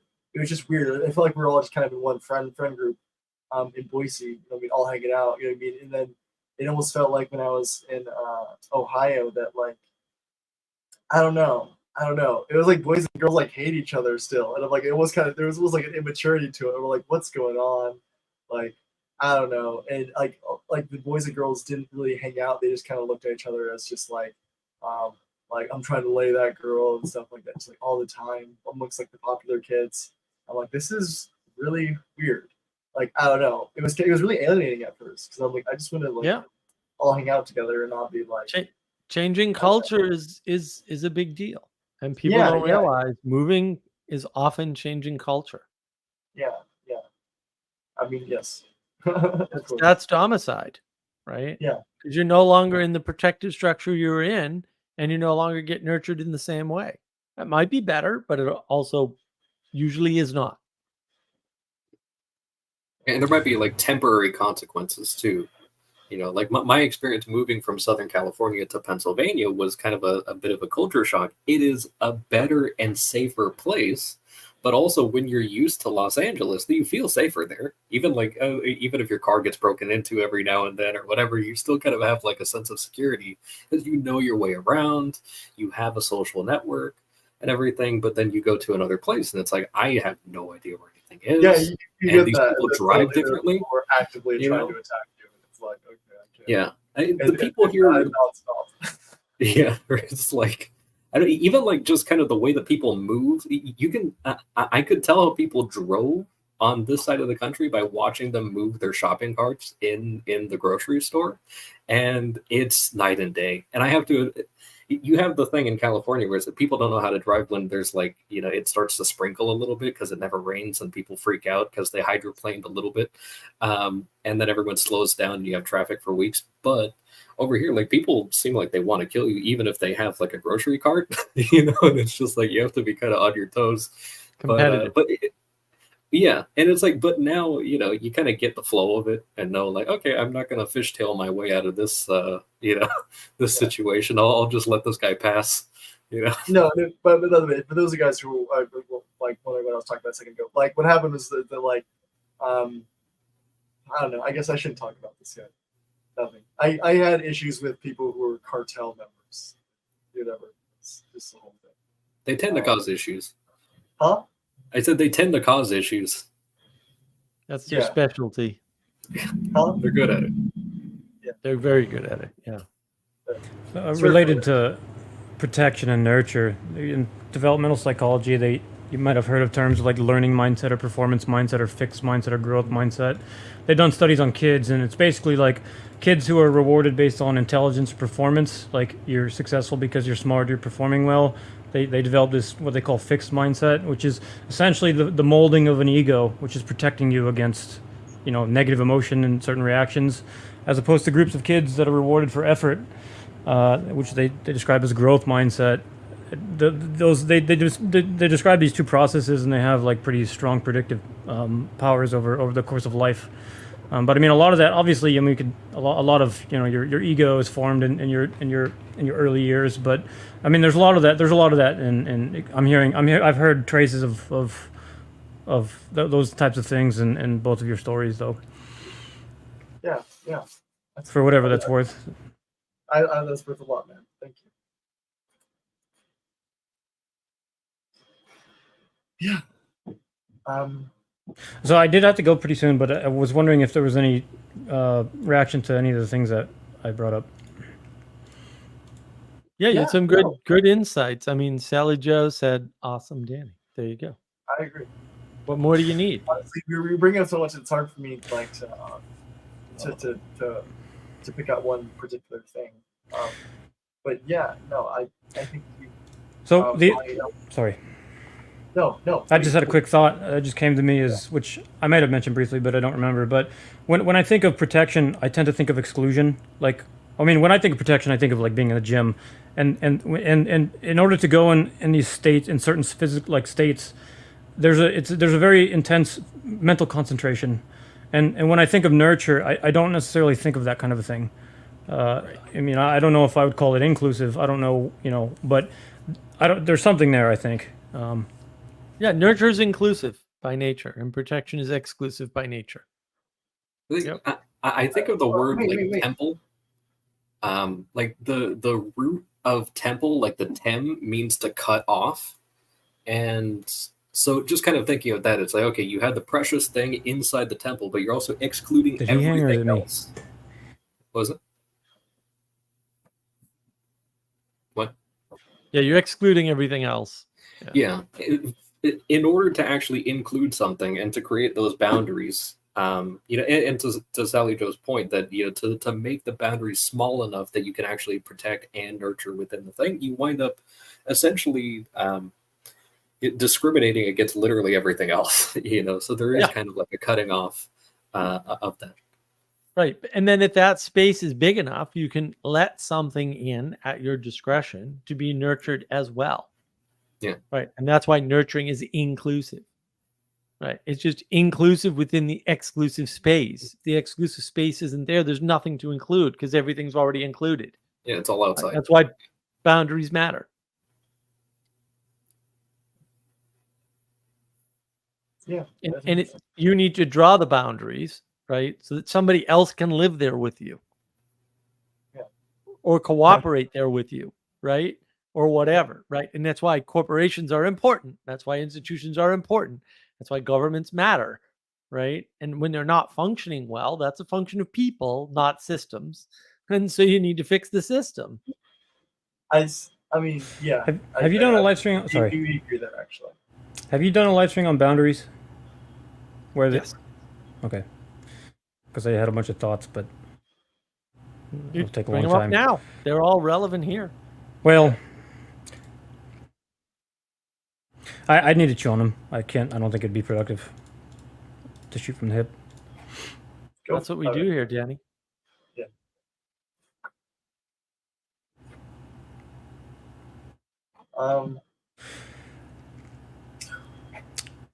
Probably gonna make some ground beef sandwiches tonight.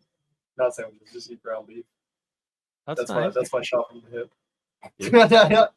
I think I've been I'm trying to do the carb with that, but I've been throwing in cheese and messing up a lot.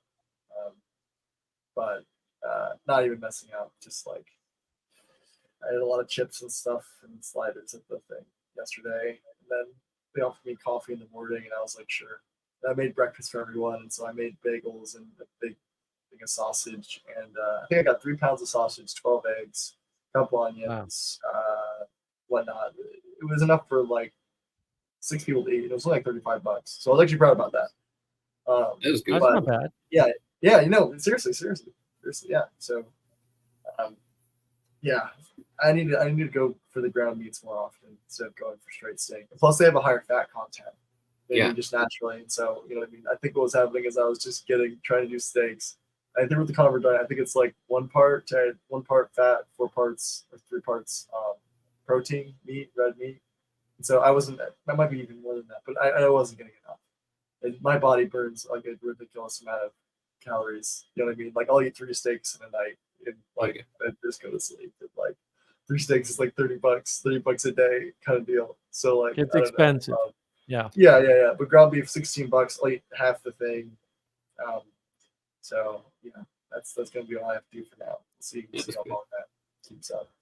But So I got to run, but I would be interested if anybody out there has commentary on nurture. I know we've been talking about protect. It seems like we've been talking about protection for the majority of the stream, but I would be interested to hear more insights and thought on nurture. If anybody's out there wants to join. But nurture is a sub function of cultivation, or it's a type of cultivation, right? And so nurture is all about focusing on the formation of the thing that you're trying to grow, right? Yeah. So nurture involves pointing in a certain direction, right, to get the thing to where you need it to be, right? And it's probably resisting you because it's probably going in 6 different directions at once when it needs to go in one. Because, this is like, people don't understand, like, when plants grow, if you prune them, they grow better. Why? Because you can focus them in on where they should be growing, and they focus all their energy on that instead of wasting their energy on other things. Just cutting the dead branches off a tree makes a tree grow better, right? Because it's not focusing on trying to keep those dead branches alive, right? And where you cut when you're pruning trees, by the way, matters quite a bit. And that's part of the problem is people don't have an appreciation for that. They don't understand that making those decisions, even if they're like partially arbitrary or allegedly arbitrary, is important, right? And it's part of nurturing, right? So the nurturing isn't just, we'll say, all positive affect towards the thing. That's B.F. Skinner's big mistake still, right? It's also about making sure that the negative gets dealt with quickly, right? And I know when I'm pruning my hair, I'm sorry, I don't want to talk about like how I decide when one of these needs to go is that like it'll have a clump in its own center that's separate from the center of my head. Then I just need to pull that pull that off. So that's like a practical way I think of seeing it. Well, it's good. That's good that you have a system for it. It's kind of like it's the kind of reverse of what we were talking about before, where people kind of make the mistakes of trading quality for quantity. But in this case, it's kind of like it's identifying. And I think to your point, Mark, you had mentioned something about finding whatever the largest things are that you can sacrifice that are the highest costs. Just whatever things are adding unnecessary complexity, and then kind of sacrificing those for the purpose of the integrity of whatever quality you're looking for, even if that means sacrificing aspects of the thing that you're valuing. Exactly. And I think, and a person can do that in themselves, I guess, through like the confess and repent sort of thing. But it's just like it's very much a pruning aspect, and also I guess to add on to the confess and repent thing, it's also an amend sort of thing. Like there's also kind of the growing process of making sure that it actually continues to grow and not keep on like those branches are going to grow out again, maybe not in the same way, but you'll have to prune it again, so maybe early and often. Right. And the nurturing is also about the relationship that you have with the thing that you're nurturing. That relationship has certain set of qualities, and you need to put time, energy, and attention into that, right, in order for the thing you're nurturing to grow correctly, right? And you could say, well, it'll grow without me. Yeah, to some extent it will, but who knows if it'll be stronger without you? Almost certainly not, right? Assuming you're directing it to some extent. And who knows how much better it would be with your time, energy, and attention as opposed to without. Because this is where people get confused, right? The emergence is good problem. People go, oh, this thing emerged. And I'm like, yeah, no kidding. Things emerge all the time, like with no interference from anybody. It's called entropy. It'll be okay, right? So the fact that something happened is not interesting. Things are always happening, right? The question is, are you or is a group of people putting their time, energy, and attention towards making something happen deliberately? Because if you're not, the thing that emerges can go in any direction and have any effect at all. Any effect, right? It can go bad at any moment and kill everybody. That can happen, right? And so when people don't pay attention to nurturing, to making a quality relationship of time, energy, and attention with something, and carefully curating those qualities, it's not being nurtured. It's just a wild thing that anything could happen. It's effectively an explosion waiting to go off. Yeah. That makes, I like that. Like whenever I hear the word nurture, actually, I honestly, I just think of nurse.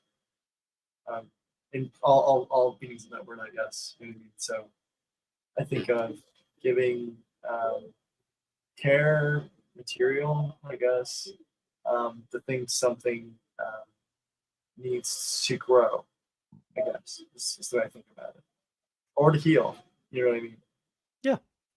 So when thinking about setting the direction of something, I mean, that means you need to cultivate the ability to make decisions without sitting there all day long and becoming neurotic. There seems to be an interplay between intuition or your signal processing processes, and then like when I think of making decisions, we tend to think of that as more of an executive function. But when you think about cultivation, I mean, setting the direction is clearly an important part of that. But I don't know if there's maybe another piece to. I mean, there's what about upstream? I mean, when you think about a masculine and feminine dichotomy, for example, like women oftentimes have ways of coming at what they're trying to feel towards, or I don't know what I'm trying to. The feminine dance of sense making is sometimes different. It's always different, but that's why they need men. I think it's more like relationship based. So I think oftentimes, and I think I'm good at understanding like a lot of like girl drama and things like that, because like while men will oftentimes just see the facts of the situation, like girls will be more thinking of like, oh, but why did she say that, and trying to figure out what's going on there. And I think that's like sometimes I feel like I'm more on top of some of the drama than some of the girls around, and I'm like, no, you didn't see that. Yes, she did. Yeah, whatever. But yeah, whatever. Right, but there's a more important point, Danny. Like a lot of people put decisions in terms of themselves. And the bottom line is there's lots of decisions you should not make for yourself ever. And there's no reason to. Like there's even more where there's no reason for you to decide that. Just none whatsoever. Right? Like either it'll get decided for you, or you could go to somebody who has more perspective and more knowledge and get them to decide for you. Right? And that's the problem. And we were talking about this earlier. I'll listen to them. I'll listen to what they have to say and see. Well, it's irrelevant, John. It's irrelevant whether you listen or not. I'm saying this is an option that's available to you. If you don't take it, that's fine. Like, Okay, yeah. I don't care. And you don't want to listen to anybody else, you don't have to. Right? You can try to make all the decisions of your life for yourself by yourself. You can try that. No. Right? I don't think it's a fruitful use of your time, energy, and attention. Oh no, right? I mean, I think I always make my own decisions, but like, you ask other people. I don't even come close. No, I don't. No, there's lots of stuff I don't want actually to decide. when I was like, no, one of my none core of my memories- meals. No, John, none of my meals are decided by me now. And every once in a while, I get asked, "What do you want to eat?" And I go, "I really don't know, and I really don't care. Like, feed me rice. I'll be perfectly happy." Right? Okay, so like, I don't make any of those decisions at all. At all. None. Zero. It's fantastic because it frees me up to do other things that A, I'm better at, and B, I need that extra cognition for. Like, I need that energy. I need that time. I need that attention of not what am I going to have for dinner and how am I going to make it. I don't have to worry about that anymore. That's all taken care of. You're right. No, that is one aspect. Right. I mean, you could try to make all the decisions yourself, right? I could make a decision. I could say, you know what? I need to figure out which GUI framework I'm going to use for a certain project, right? That would be retarded, right? The right answer is to ask somebody like Danny, who actually can just tell me. He can ask me 3-4 questions about my project and tell me, no, you need React, or you need to never touch Angular, or whatever it is. Why? I am more than capable of making that decision. It's just going to take me forever to do all the research and all the understanding. And the odds that I'll get it right are not nearly as high as if I just talked to Danny. It would be stupid for me to make that decision. I can, right? It would just be dumb, right? What's the cost of your independence? The cost is freeing up your time, energy, and attention for better things. Well, that seems like a reasonable cost to me. I have more time, energy, attention for other things. And then if it's wrong, I can blame Danny. That's even better. I'd love to blame Danny for something. That'd be fantastic. Then I have to blame myself. Danny's chill. Don't blame nothing on Danny. And Danny will be fine. Yeah, But go that's the think of thing. it. But sorry, go ahead. But that's the thing about decisions. Like, there's lots of things you should make decisions about. Like, and when you outsource your decision making to people who are better at that type of decision than you are, your life just goes better. Like, period. Okay, so I think we're thinking about this on a different level. Because like we're I not. was really thinking about it, huh? No, we're No, not. I mean, okay. Like what came to mind when you were talking is that like when I was 3 or 4, I remember grabbing my parents' keys and I dropped it down the vent. And because on my head I was thinking like, there's no way that like my own like little decision here can have like catastrophic consequences. You know what I mean? There's no way it could be this easy to like mess everything up, and it is. You know what I mean? All the time, constantly, for the good and for the bad. You know what I mean? And like, I don't know. And so I guess this idea that you don't have a decision. You know what I mean? That it's like, oh, the institution decided for you or something like that. It's like, no, you made a decision to follow the institution, and you know, but that's not necessarily a decision. Like, you're following institutions whether you like it or not. Like, you were born into a bunch of institutions. You had no say. There's no institution that says I have to drop the key down the bed. No, I'm not saying every decision has nothing to do with you, but I'm saying most of your life involves things that you didn't decide on and don't have the ability to decide on. And then there's a middle ground of things you don't have to decide on that is better for you not to decide on, despite the fact that maybe you could. Okay. So 3 buckets. And that's super important, right? Because what it means is that you can get better life quality out of submitting to the decisions of other people. That's fair. Okay. Right.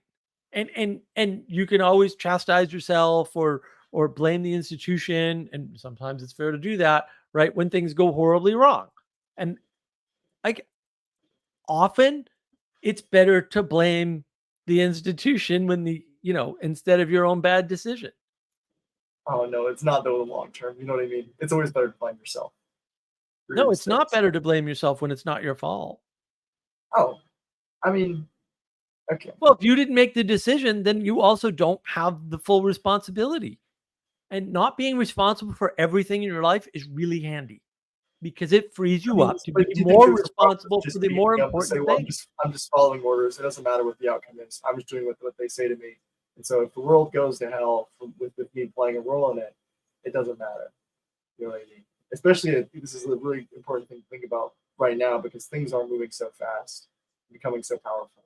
If Like, Yeah, if that happens, but you don't know when that's going to happen. So the fact of that in our is not lifetimes. relevant to anything. Like it's all speculation about something you've no access to. And again, this is why Hitler's Germany was so effective because everything was heavily siloed. So they were part of something. They had no idea what was going on in it. And you can blame them for being part of a machine that saved their meanwhile, lives. there's really torture but- happening around the corner. But also it saved their lives. Like that's the problem. Nazi Germany saved the Germans' lives. Saved all of Germany wouldn't exist if Hitler hadn't done what he did. The tech prints are not my fault because I didn't take unemployment during COVID. Well, it doesn't matter. Like Sally's right. Tax rates are not your fault, right? They're just not. And you don't have any control over that. And the thing is, a bunch of people took the money you didn't take anyway. So all you did was screw yourself because they got that money and misused it and you wouldn't have. My conscience would be aching right now. Sure. I'm proud of that. That's one of the things I'm actually proud of. I know I have less money. They took that money and did bad things with it because you didn't. I shouldn't take money that isn't mine. That's a bad thing to begin with. And that's good that you didn't. Yeah, there's no clean trade-offs. Like there's no way out. Like there's still responsibility. And the question is, where do you want that responsibility? And maybe the responsibility is just to be able to respond to whatever circumstances you're in. You know, that you don't have to be at fault, but you can still be responsible for it in the sense that now you are in a position to respond and also you have to live. So you're going to have to do something anyway. And how you respond is, you know, like you could say that's up to you, but there's outside influences. But and it's always easier to be a coward, especially when you're against something that's. I said it's oftentimes easier to be a coward. It is, yeah, but it's also a trade-off, you know. Yeah. But it's like the that you guys were talking about Nazi Germany before. And it's like, well, you know, is it better to join the group and then survive physically, or is it better to then become a martyr? And it's like there are, you know, I mean, you can look to like Saint Maximilian Kolbe, who was a hero and a martyr in the concentration camps, and like he exemplified kind of like the best version of that. And he became a saint, and you know, all in all, went well for him and for the guys that he even sacrificed himself for, and even the guys that he starved to death with. They had to like try to shut them up by shooting them because they were singing in the place that they were put to starve to death. But at the end of the day, they still died. So on that particular level of analysis, maybe not a good trade-off if you don't, you know, if you're not counting on there being something afterwards. But, you know, you have to kind of choose like now or later. Yeah. Pretty sure we all die. So the only thing that matters is how you live. Pretty sure. Not 100% sure because I haven't died, so I can't prove it. But, you know, I have it on good authority that we all going to die. So, yeah. So it matters what you do, right? That's all I can tell you. Or at least I'm doing my best not to. I still do in a lot of ways. That's not good. So. Right. But concentrating your time, energy, and attention on building something that other people can cooperate with you on is usually a better answer than any other answer. I mean, Agreed. When you've got a bunch of rebels, it's no good, right? Because they can't cooperate. They're not going to build anything. They're going to be stuck inside their own solipsistic head forever and claim they're not. Right? They're going to be like, I'm wicked smart. I learned all this stuff myself without college and like whatever. No one cares. It didn't do you any good, and you're still rebelling, and that's not good. Like you're still not building things. Sorry, 1 second. And I think that's part of the whole nurture discussion, right, ultimately, is what are you nurturing? Right? Or what are you enabling to be nurtured by protecting? Hmm. And if you don't know, maybe you need to know. Maybe that would be important, right? And if you're all caught up in, well, I want to get a good house where the house value is gonna, go up and all this, you're not protecting anything, right? Because it's just money. And money is not really anything. It's kind of, ethereal out there stuff. And that's not a good thing to protect. You should be protecting persons.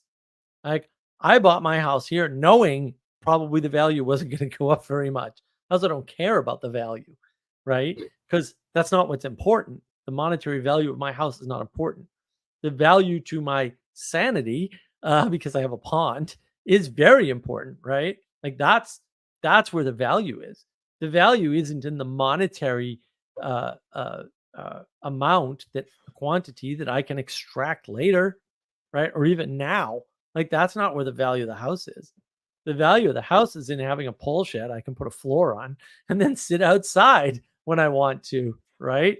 Then I can buy a projector, which came today, right? And then buy a projector screen and watch movies outside in the evening, Nice. because I'm going to be doing that, right? And that's part of it. I just want to see what Sally Joe has to say. Sally Joe, there is a glamorization of dying for a thing, right? Living is usually harder. Yes, dying is cowardice sometimes. Living while eating your pride in order to protect another day, that's harder than dying. Yep, it is. And it's more noble. It's more noble, right? Because the It struggle. depends on if you don't want to be dying for a thing. You know what I mean? You don't die for that. Dying for a thing, that's a problem there. But no. Okay. There How are about a obviously. cause? A cause is a thing. Okay, I guess I wasn't thinking of it that way. I guess I was thinking of a cause thing. Yes. Well, But you're probably right. I was thinking right. of something. When you say thing, immediately I think of something like, I guess dying. Why would you be dying for anything material? Okay, yeah, no, you're Right. probably right. Interpretation. Right. That's the problem, is that people don't see that line cross, and they cross that line all the time.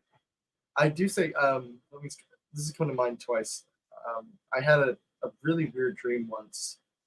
Like Anton Chigurh, in my head, he's like very associated with Satan. Has appeared to be multiple ways before. But anyways, in this dream, I was sitting there drinking. Anton Chigurh came in. He was like manhunting an innocent girl, and I was so terrified of him that, well, I ended up joining up with them. He, gave me a gun, and we went out to go find this person. Long story short, we track her down to a house, and right before we go inside, the next door neighbor says, he's gonna kill you too, right? Or at least just said, he's gonna kill you. I remember exactly. But anyways, we go inside the house. I take my gun. I'm like scared. I aim, I shoot at him, and it just clicks. It doesn't fire. And then he turns around and aims at me. And as I'm running and turning, I can feel it, and it's painful. But like at the same time, I was in great peace. Like in my head, like I was like, okay, I know I did the right thing. And this actually feels good, and I'm ready. I'm ready, and I'm actually at peace with myself. And then I woke up, and I was so happy to have another chance at life. You know what I mean? And I need to remember these moments like this to feel properly praised to be here today. But in like having that, and the difference of, what I mean, on your deathbed thinking there's something I could have said to make things better. In that sort of panic in the final moments, I can't say anything about an afterlife or anything like that. But just not to have said things that you needed to say, that sounds like one of the most horrible ways you can go. And yeah, the consequences might be terrible, but like the consequences for everyone, including your own soul, will be on the line. So, yeah, I guess that's all I think about that. But yeah, so I guess I can't say anything about no afterlife. It'd be foolish of me too. So. Right, and you don't need to. right? Like you just need to settle things in the place that you're at, which is this life. One Right. thing I'll say, something I noticed in my dreams is that when I beefed up my prayer routine, my weapons always work in dreams now. That didn't stop me from being in conflict all the time. In fact, most of my dreams are conflict. Also, my stuff works all the time. So trade off, But that is an interesting thing that I found is that I used to have sort of like this thing doesn't work, or my ability to interact with the world and maybe protect myself or somebody else or whatever was vastly diminished, and that was the only thing that actually changed. Because it's like I have the ability physically in real life to perform some level of protection, but then in those dreams it wouldn't be working. Like unbelievably heavy, super long trigger pull just doesn't work. That type of thing, or just not being able to guard against.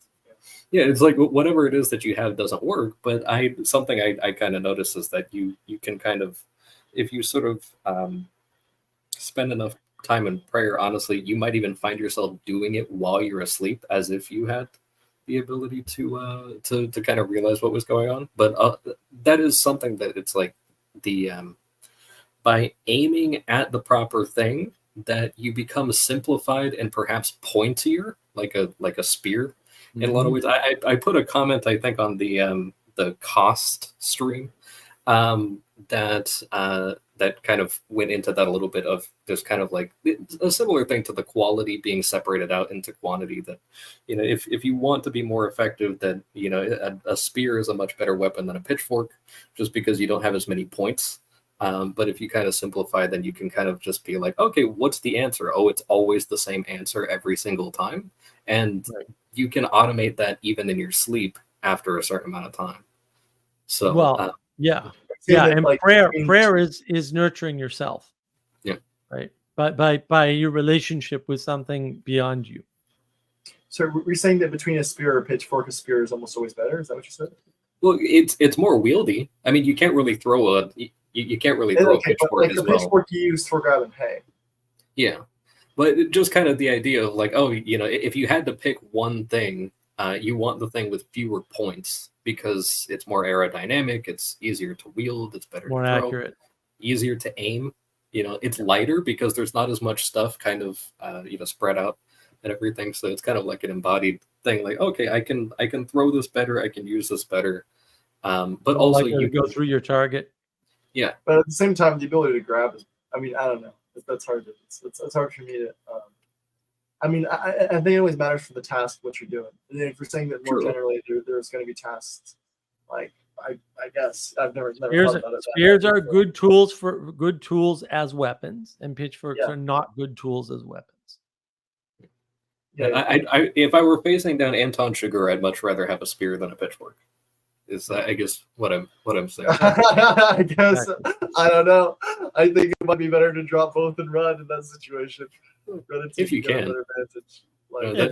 That's suppress shotguns a little bit. Huh? Yeah. I don't think you're gonna get far with the spear against Anton. The best. Well, maybe you would. The best fight is the one that doesn't happen, right? That's the one you always win. Yeah. Yeah, no, I'm thinking about things in my life. Right. Yeah, but that nurturing, like you have to nurture yourself and you have to protect yourself, but it's hard to do on your own. So you should get other people to help you, and like you can look at this stream. This wasn't my idea at all. This is Sally Joe was like, you need to talk about protection and nurturing, right? And she's nagging me. And then I'm like, all right, so I'll just go ahead and start the process, right? A bunch of people contributed, Ray among them, a bunch of people, I forget who else, but lots of discussions about it, right? And that really helped me to get the notes together to do the discussion.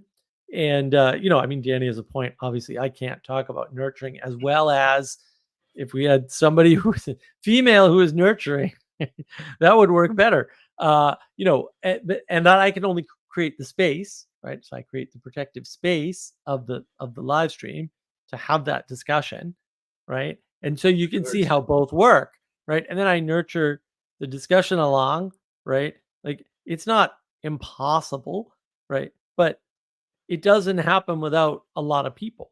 Also, it's this isn't my live stream. I don't do it by myself. I didn't do the thumbnail, right? Like dinner was ready for me just before the live stream, which is the only way I can do this because I'd probably collapse if I waited till after the live stream to eat, right? So there's all sorts of ways in which that protection and nurture enables something bigger. Like this live stream is bigger than me. You two are here, right? Danny was here, right? Like it's a big deal, right? It takes a lot of work to have the channel, to keep it going, right? To keep fresh content. I've got an editor for the edited videos. I've got 3 different artists working on 3 different projects all the time. Well, 4 now. So yeah, I have an animation coming. Yay. Right. Cool. So there's all sorts of stuff that's going on, but like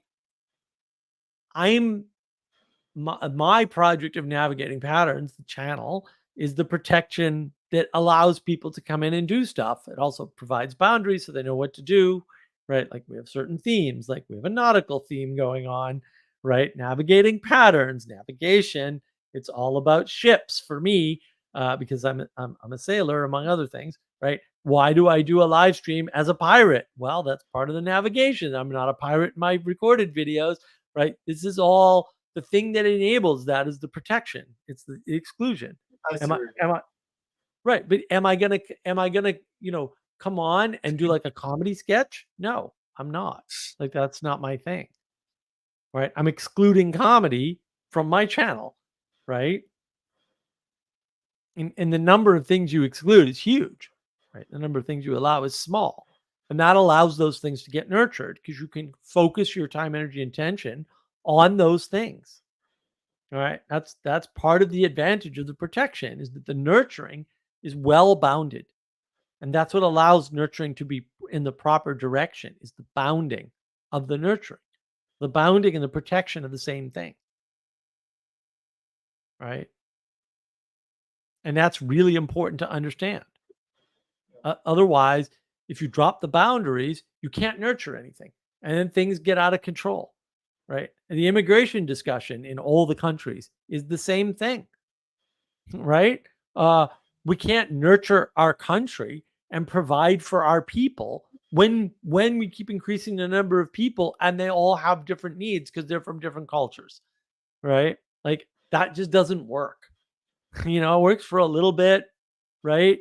For a short amount of time and a small number of people. And then as you let more people in, right? Or as you let people in faster, either one, it breaks.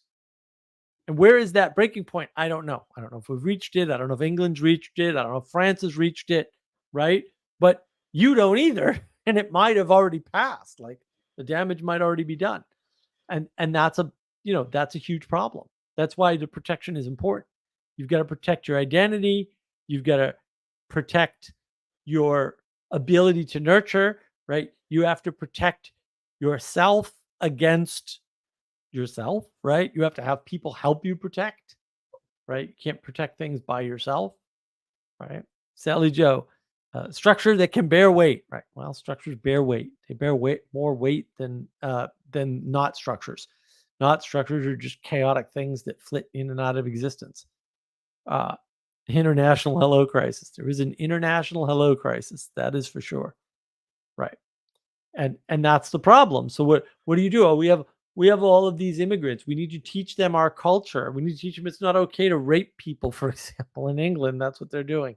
It's like, oh, that sounds practical. What are you taking away? Like you have to allocate resources to do that. Where are those resources coming from? They're coming from somewhere, right? Could they be better spent here? They're probably being drawn away from something, right?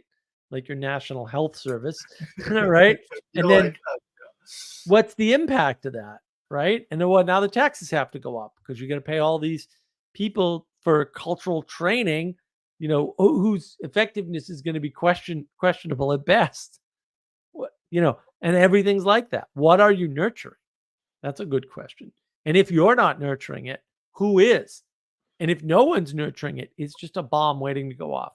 And the damage is coming. The collateral damage is coming. And that's why nurture is important. That's that makes sense. I have to go because I gotta eat. I got low calories and whatnot. All right, John, so- you got any parting thoughts before you take off? Castle Adams, it was nice. It was nice to meet you. Nice to meet you too, Joe. Yeah, it was really cool talking, and thank you for having me on, Mark. Sure. Closing thoughts. I don't know. Just that, your life, the minute you think that your life is like crazy and that like, wow, I think that it can always get even crazier in a good way. How do I say this? Like facing a really awful tragedy is worth it. Facing it in the right way is worth it. Mhm. And, I don't know. Just people should just be honest with themselves. That'll cause a lot of trouble because you're going to realize that you suck. But it's in that transparency that allows you to go on that drama, I guess, on that ride, that story, that adventure. So. Mhm. Drama's not the drama is the wrong word. Adventure is better. It's just that there needs to be work for the passion, I guess. I think of drama more having like a more element of even passion's the wrong word too, because people think of like, oh, the passions of the sins and things like that. I don't know what words to use sometimes. But yeah. Say like enthusiasm. Well, no, it's more than that. Like, you know what I mean? There are times when like you're facing something that you know is going to kill you, but you know that like it's still worth it. I don't know how to explain that. And it's a passion for good. It could be a passion against evil as well. But to be launched within that battle is so much better than just being like, none of it matters. Yeah. And the grace is sufficient for that battle too. And maybe that's the sensation.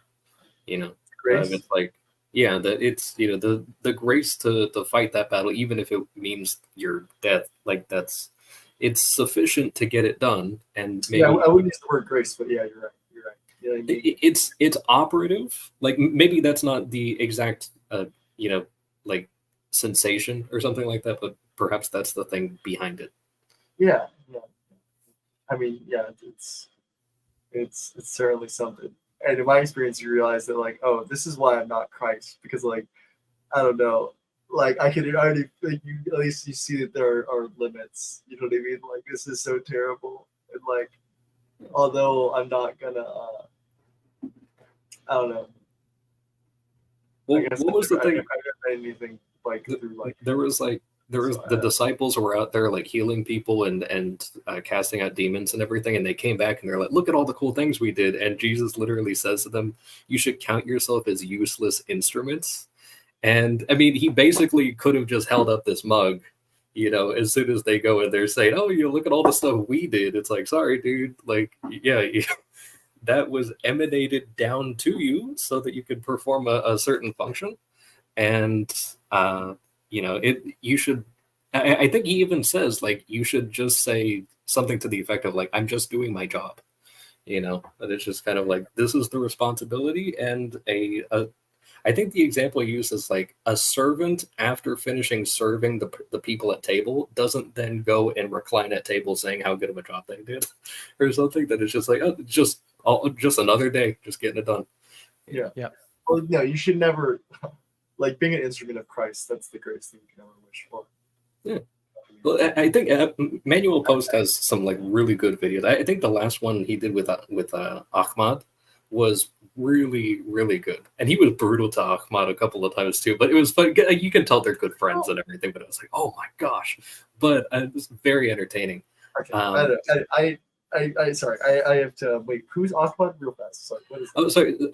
Manuel posts channel Agapic Orientation. He does like conversations with some guys, but he's also kind of like within this corner or sphere, you could call it. But very very interesting conversations, and Okay, well, but- I'll see if that's. I'll check them out. those have a deep like religious slant, and it definitely scratches an itch. So I recommend. Yeah, That's Manuel's work is excellent. He is well known to us all. He does, you know, I mean, the name navigating patterns came from Manuel, not from me. You know, this is another example of how many people actually contribute to making this a reality, right? And yeah, I mean, everybody should check out his wonderful channel and his conversations in particular. And like my conversation on opposition was strictly came almost entirely from his conversation with Gage Murphy on opposites. And yeah, he's got a couple themes going on, embodying the logos. He does a language series, right? It does a lot of people's stories, right? More along the lines of what Pastor Paul Van der Clay does, right? And yeah, everybody should check it out. It's a wonderful channel. I've actually So seen it. yeah, I John, might you should check that out. But, yeah, I will. There's some anyways, gold thank you there, So much. for sure. Happy 4th of July. Yeah, you Happy too. 4th. Curse those treasonous British and whatnot and what have you. Anyways, you guys have a great one. You too. Thanks, Thank you you. too, John. Good to Thank see you. Bye. Castle, you got more notes you want to go through? Or I think that's about it. I mean, I'm going to be honest with you. It's probably like 2 hours past my bedtime at this point. So, I mean, usually I do stuff early in the morning on Saturdays. So, I'm kind of, I don't know. I think I'm kind of at the end of it. I've exhausted all of my notes. I think I've been really enjoying like participating in the nurturing process towards the topic itself. It was a very kind of interesting self-similar fractal thing going on. It tends to happen with these conversations that the topic is then embodied by the participants pretty much the entire time, which is so entertaining to watch, but even more to actually be a part of it. So thank you for your hospitality. I always, enjoy these things, and I'm happy to actually be able to participate on a Friday for once. I don't know if you're doing it again next week. That's the only other week in the foreseeable future I'd have availability. Otherwise, for sure, the book club stuff. no, next week's not a problem. The week after that, I think we're screwed. But next week's 2 weeks from now, I think I'm going to be on the road just for that weekend. But yeah, I think I'm good for next week. No, I really appreciate you coming with the hat and everything. That was great. It was Love fun. that. Yeah, no, that's good. And yeah, I mean, I try to foster the environment where we are fractally self-similar fractal exploration and participation in the navigation of the pattern, right? That is the point of the channel, right? It's active navigation. Hopefully I do that in the recorded videos too, right? I'm actually navigating the thing that I'm talking about, right? Trying to circumambulate stuff, and I'm a little bit behind on content. I've got a conversation with Jess on wisdom coming out. So that's a really rich conversation. I really enjoyed that one. But I have to do some more recorded videos because I'm way behind on that. But no, thanks for coming, and I'm glad you took notes. I'm glad we get to go through all of them. That's exciting. Yeah, that's fun. I have another notepad with notes on Moby Dick already ready, so I'll be ready for that one. Yeah, Father Eric Seitz channel. Yeah, Yes. yeah, the Moby Dick book club. That's been a lot of fun. I'm really enjoying. What time Moby is Dick. that actually? That is at 4 p.m. Eastern on Sunday. Gotcha. The language of creation is 12 p.m. Eastern on Saturday, I think. Okay. I never remember. I do all my reading just before the book clubs, and then I jump into the book club. That way I don't have to, take notes and remember all this nonsense. I can just go, oh yeah, I just read that. Gotcha.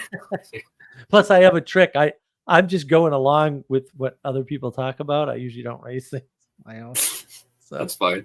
It doesn't show, at least. So you gave it away here, but I don't know how many people are gonna listen 3 hours and 50 minutes in to get the secret. But and thank you, Sally Joe, for Sally's very happy.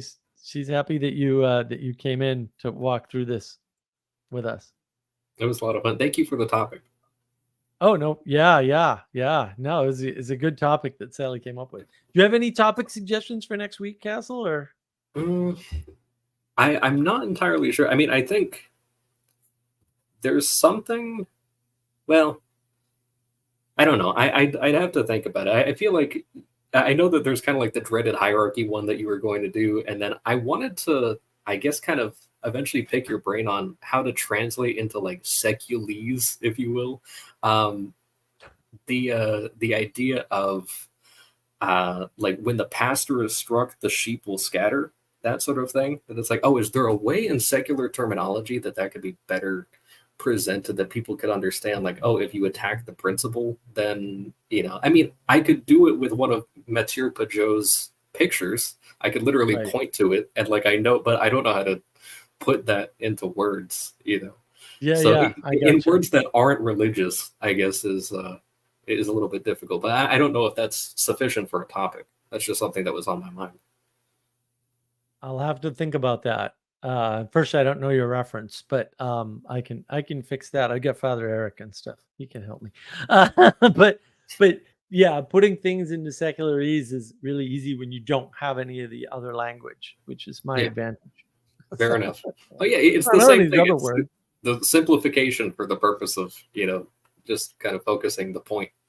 Well, and that's actually the key, is that the irony of the whole thing is secular language is super simplistic compared to religious language.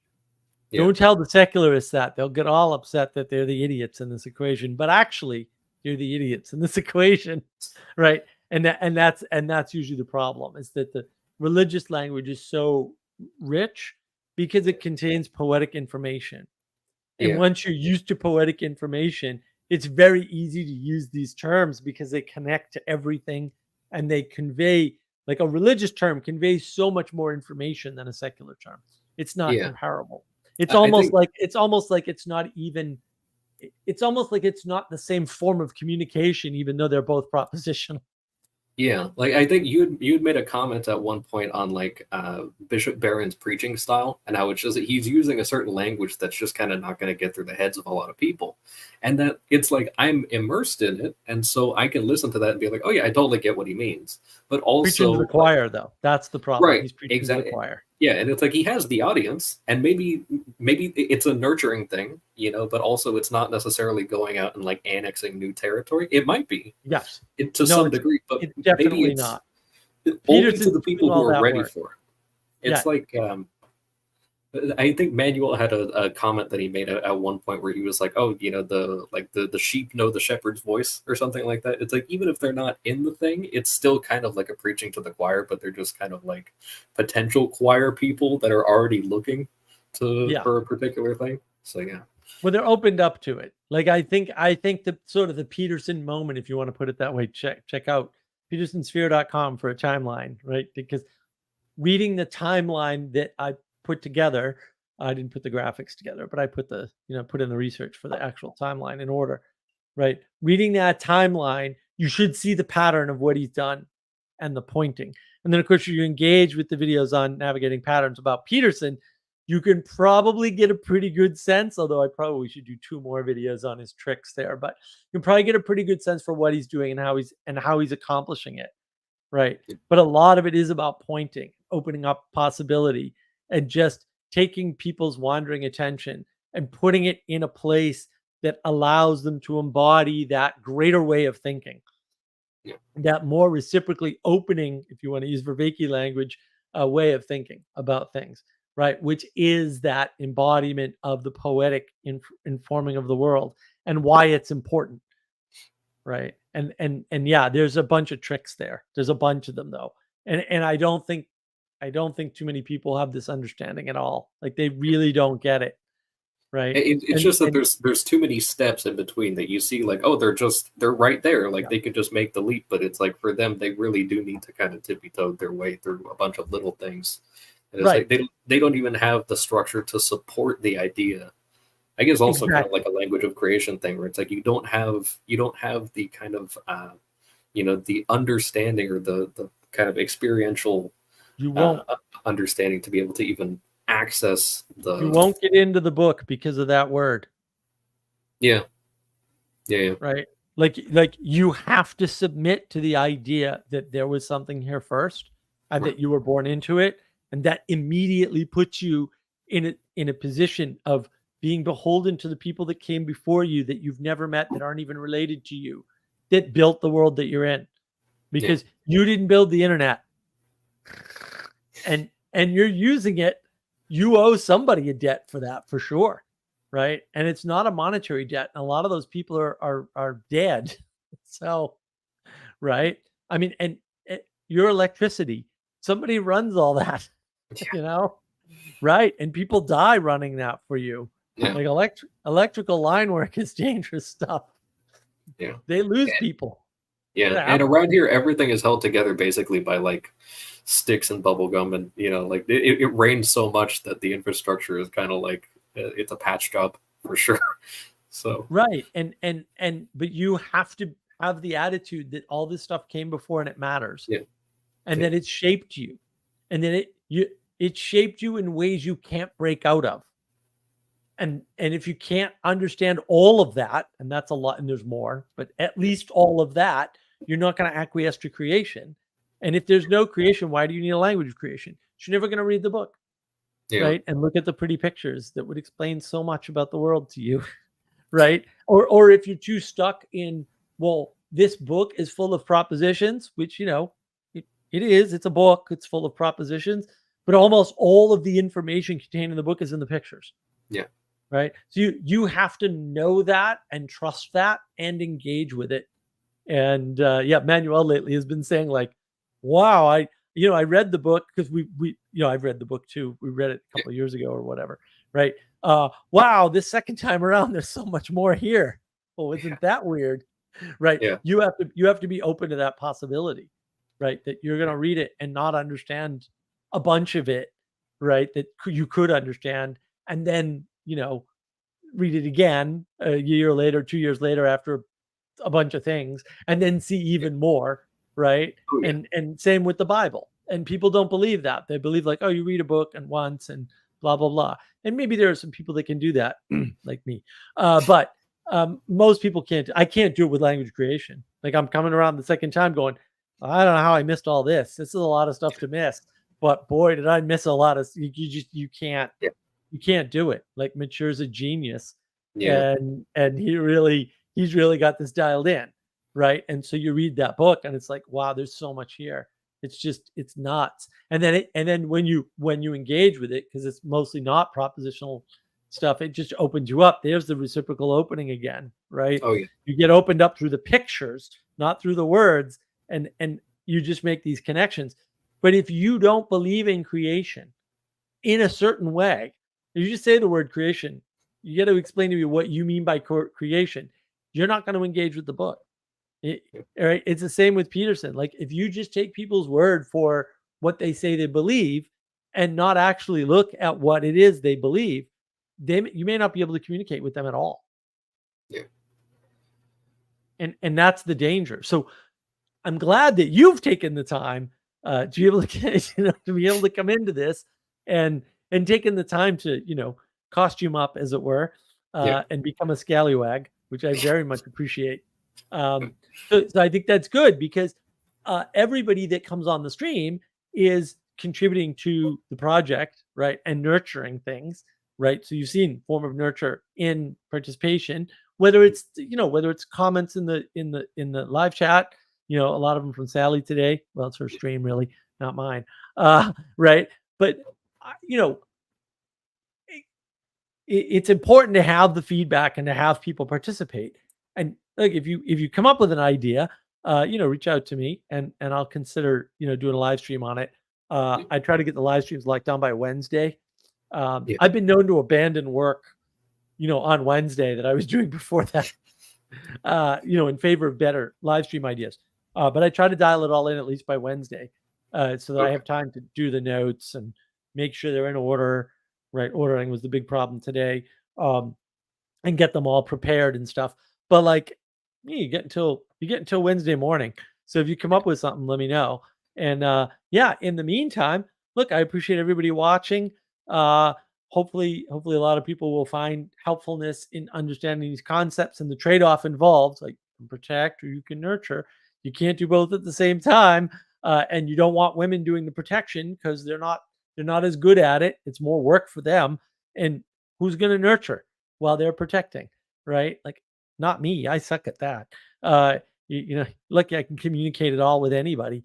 That's already enough of a feat for me to declare victory. So yeah, thanks everybody. It's good to see everybody, and thanks again, Castle. It's always good to have you. I hope to see you next week, since I'm excited that you're going to be around. Yeah, I hope for to see sure. you in the book club too, the Moby Dick book club. Sunday for sure at 4 p.m. Excellent. Okay. Excellent. Thank you. All right. Thanks everybody. Have fun.